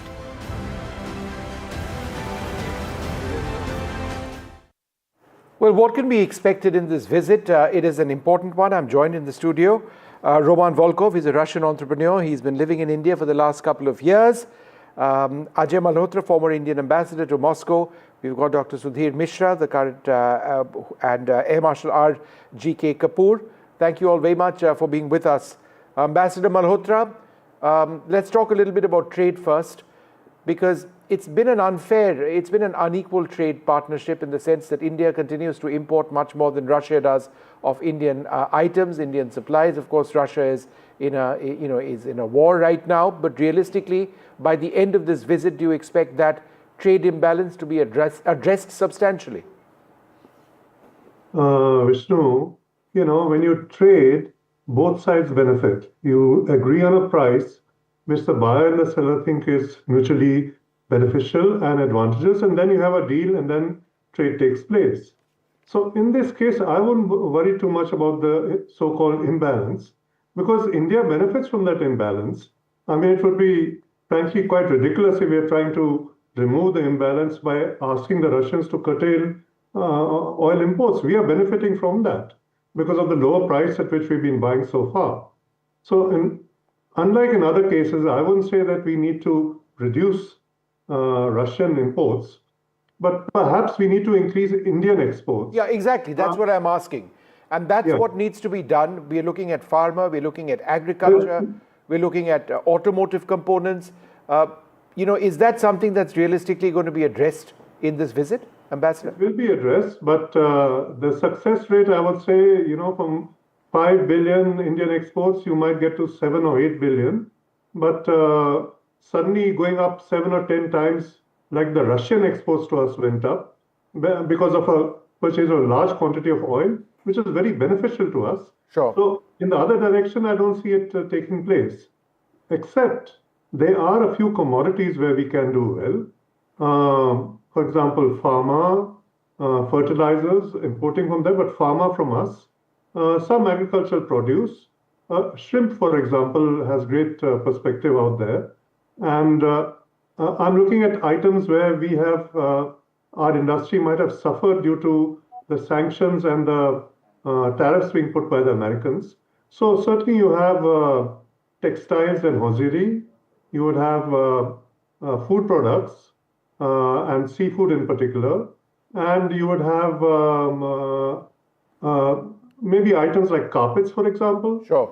Or handicrafts that go to USA, which can easily be redirected here and would have a ready market for them. All right. But in agricultural products also, there are many out there. Sure. Russia needs now, for example, potatoes, pomegranates, and other such items. And we would be happy to provide them. Yeah. Dr. Mishra, for example. Sure. So just give me one moment and let me keep the strike rotating. Dr. Sudhir Mishra, is a DRDO chair emeritus, but he's also India's BrahMos man. Somebody who's had a decisive role in bringing into our country and developing with the Russians a state-of-the-art weapon system that in fact went on to define a part of Op Sindoor. Dr. Mishra, BrahMos stands for Brahmaputra Moskva. It's technology which was originally Russian but then became very Indian. How did that partnership work in the context of two friendly allies working together on state-of-the-art technology? Good evening, Vishnu. Before I answer your question, I would like to highlight that we are witness to a second most watched, photo op. The first was between Trump and Putin. Putin was common. This is the second one. Now, to answer the question, actually, we did not do any technology transfer in the case of BrahMos. We did the joint development. You see, I can call it as a first FDI in the defense. It was approximately $150 million way back, about 27 years back in 1998. Right. The second thing is we divided the work proportion to the investment. So 50% of the missile has been developed in India by DRDO and is given to BrahMos. So it's a real joint venture, not technology transfer. What makes it different is that we are very ably supported in the development of BrahMos subsystem by DRDO. So we created a project, a separate project, which was working dedicatedly only for the BrahMos program. And the best of the manpower came from DRDO to BrahMos, and they really added to the technical JV apart from the financial JV. But Dr. Mishra, what was the Russian technology which came along with the missile, which obviously was at the core of the missile itself? For example, the Seeker was initially Russian, now it's Indian. So how did you progress from Russian to Indian tech? You see, it's a very long story. Dr. Kalam witnessed one engine being developed in erstwhile Soviet Union, and any vehicle which flies in the air, it is made and designed based on the power available. So both the sides, Dr. Kalam and his counterpart, Dr. Yefremov, he decided that we would design the world's fastest, most advanced cruise missile around this engine. So the engine and the seeker means the electronic subsystem which identifies the target. It came from Russia. And rest of the subsystems like guidance, navigation, the aerostructure, all the softwares, onboard computers, navigation systems, and all the certification processes, they were developed in India. The structure is Godrej. The structure was built by Godrej, yes. or is built by Godrej, right? There are many companies like Godrej, L&T, WEM Technologies, Anant Technologies, and there are about 200 companies which are involved in the manufacturing of the subsystems of BrahMos Aerospace. It's possibly the best and most successful sort of joint development of a weapon system. I'll come back to you in a moment. I just wanted to go across to Roman, who's been waiting very patiently. What are your expectations of this visit? Yeah, I think this visit is very logical in current circumstances, but business was working 24/7 since past 20 years between Russia and India. Yes, right now we see improvement because, for example, I came from Moscow shifted from Moscow to Delhi to build e-commerce platform in iron and steel. Before that, we were doing this in Russian market. We were the largest one in the trading steel in the e-commerce space. But we shifted to India because we saw huge potential not only in export-import between Russia and India, but also in Indian market itself. Yeah. And this is very amazing, like to see how Indian economy is growing. But Roman, tell me one thing. At the heart of the relationship is the people-to-people relationship. We are all talking about defense and we are talking about trade and oil and sanctions. But being a Russian in India, does it feel like being at home? Maybe not the air pollution, but otherwise. Yeah, so exactly. I mean, this is one thing which I'm really grateful to India, because here you feel really at home. So people treat you very well. So I think from the first day, and I met thousands of entrepreneurs in India, and I haven't met any kind of wrong kind of relationship. So in terms of relationship, it was very, very like maintaining, very warming. Yeah. So this is amazing. Air Marshal Kapoor, one of the most important weapon systems for India during Op Sindoor was the S-400. That's been a Russian import directly. And even though we don't expect a defense deal, for more Russian S-400 systems now, it certainly seems to be something on the cards. Now, this is important for India because our decision to stick to the S-400, despite American pressure, has 110% worked, right? Yes, I think S-400 was the game changer. It got its longest surface-to-air kill ever in the world, at about 310 kilometers plus. And so there is no doubt that S-400 is a game changer. It's the best air defense system in the world today, just short of what I would say is S-500. But with the current operational philosophy that we have, which is developing of long-range weapons and long-range strike, I think it is important that India gets more of such weapon systems, at least S-400s. And we've in got fact, two are yet to come. Yeah, exactly. And so those two should be expedited. I think that would be very high on agenda. In addition to probably, I would say, to have some more tech transfer for development of Kusha that we are doing, DRDO.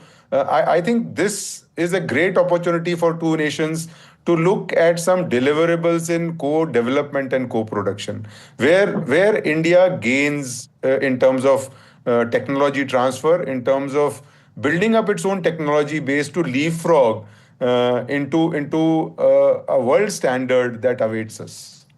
All right, gentlemen, thanks very much for being with us. Ambassador Malhotra, I'll request you to hang on for just a few moments because I wanted to get your views on what we play out next. In 2002, I had the opportunity of interviewing President Putin in the Kremlin. It took place at 2 in the morning. It was a 45-minute interview. And it just strikes me that some of the key themes that we are talking about 23 odd years later, whether it's state-sponsored terrorism from Pakistan, whether it's the proliferation illegally of nuclear technology, of the need for Security Council reform, these are themes. And of course, of Russia's export of its weaponry to China. That's been a factor for us. That remains relevant all these decades later. In a sense, these were important new themes back then. Let's play out that interview and then get a quick couple of reactions. Welcome now to a very special episode of Talking Heads. Joining us for this is the President of Russia, Mr. Vladimir Putin. Mr. Putin, thank you so much for joining us for this very special episode of Talking Heads. We were speaking about a unipolar world and a multipolar world. Do you believe that America's actions against Iraq, at least its stated policy against Iraq, represents a unipolar, hegemonic interest, which is very different from what Russia believes to be the correct course of action? Мы согласны с нашими американскими партнерами. We share the position of our U.S. partners in the sense that we must make sure that Iraq is not developing weapons of mass destruction and has no such weapons in its possession. Несмотря на то, что мир сильно изменился, and although the world has changed, the tools, the international instruments that we used before to improve international relations can continue to be used and should be used and adapted to the present-day situation, and they can be further improved. And here, what I have in mind is first and foremost such instruments, such tools as the United Nations. но мы при этом считаем, что ни в коем случае нельзя забывать. But at the same time, we do believe that we should not forget about other hotbeds existing in the world that should pose a certain threat. And one of such concerns, other concerns that we have is the weapons of mass destruction in Pakistan. We have to have a clear picture of where those weapons are, in what status, in what condition they are, and what will happen to them in the future. And there are also some other regions of the world that we are concerned about, no less than about Iraq. So do you believe that Osama bin Laden is alive in Pakistan? And would you label Pakistan a state sponsor of terrorism? Мы дружим с Индией не против кого-то. We are friends with India, or we maintain our friendship with India not against somebody, but precisely for the purpose of being friends with the country and further continuing our friendly relationship.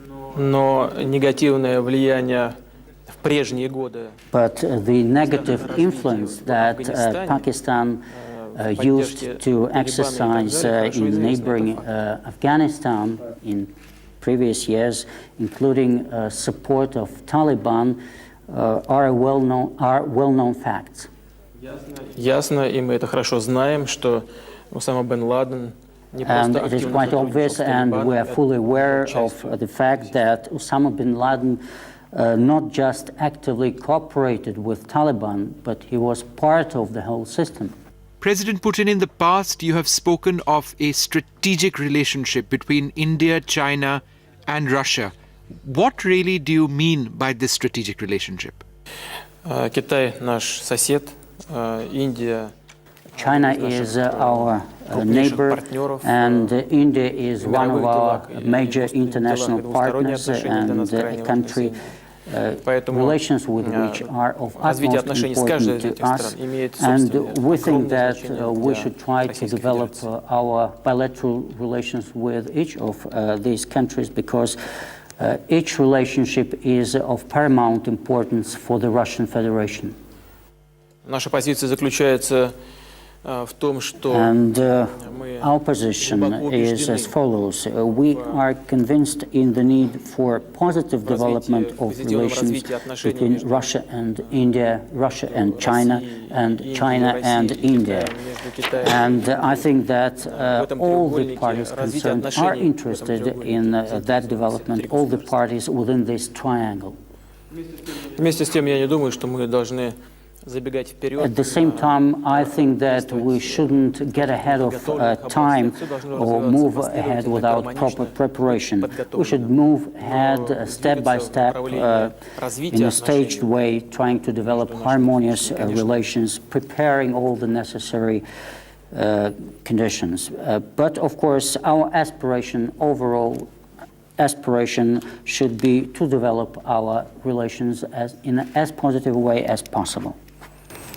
Why then, sir, if each relationship is of paramount importance to Russia, does Russia provide China with weaponry similar to what it provides India, for example, Sukhoi 30 fighters, Kilo-class submarines, advanced destroyers, when Russia is aware that India and China have a long-running border dispute? Россия активный участник рынка вооружений в мире.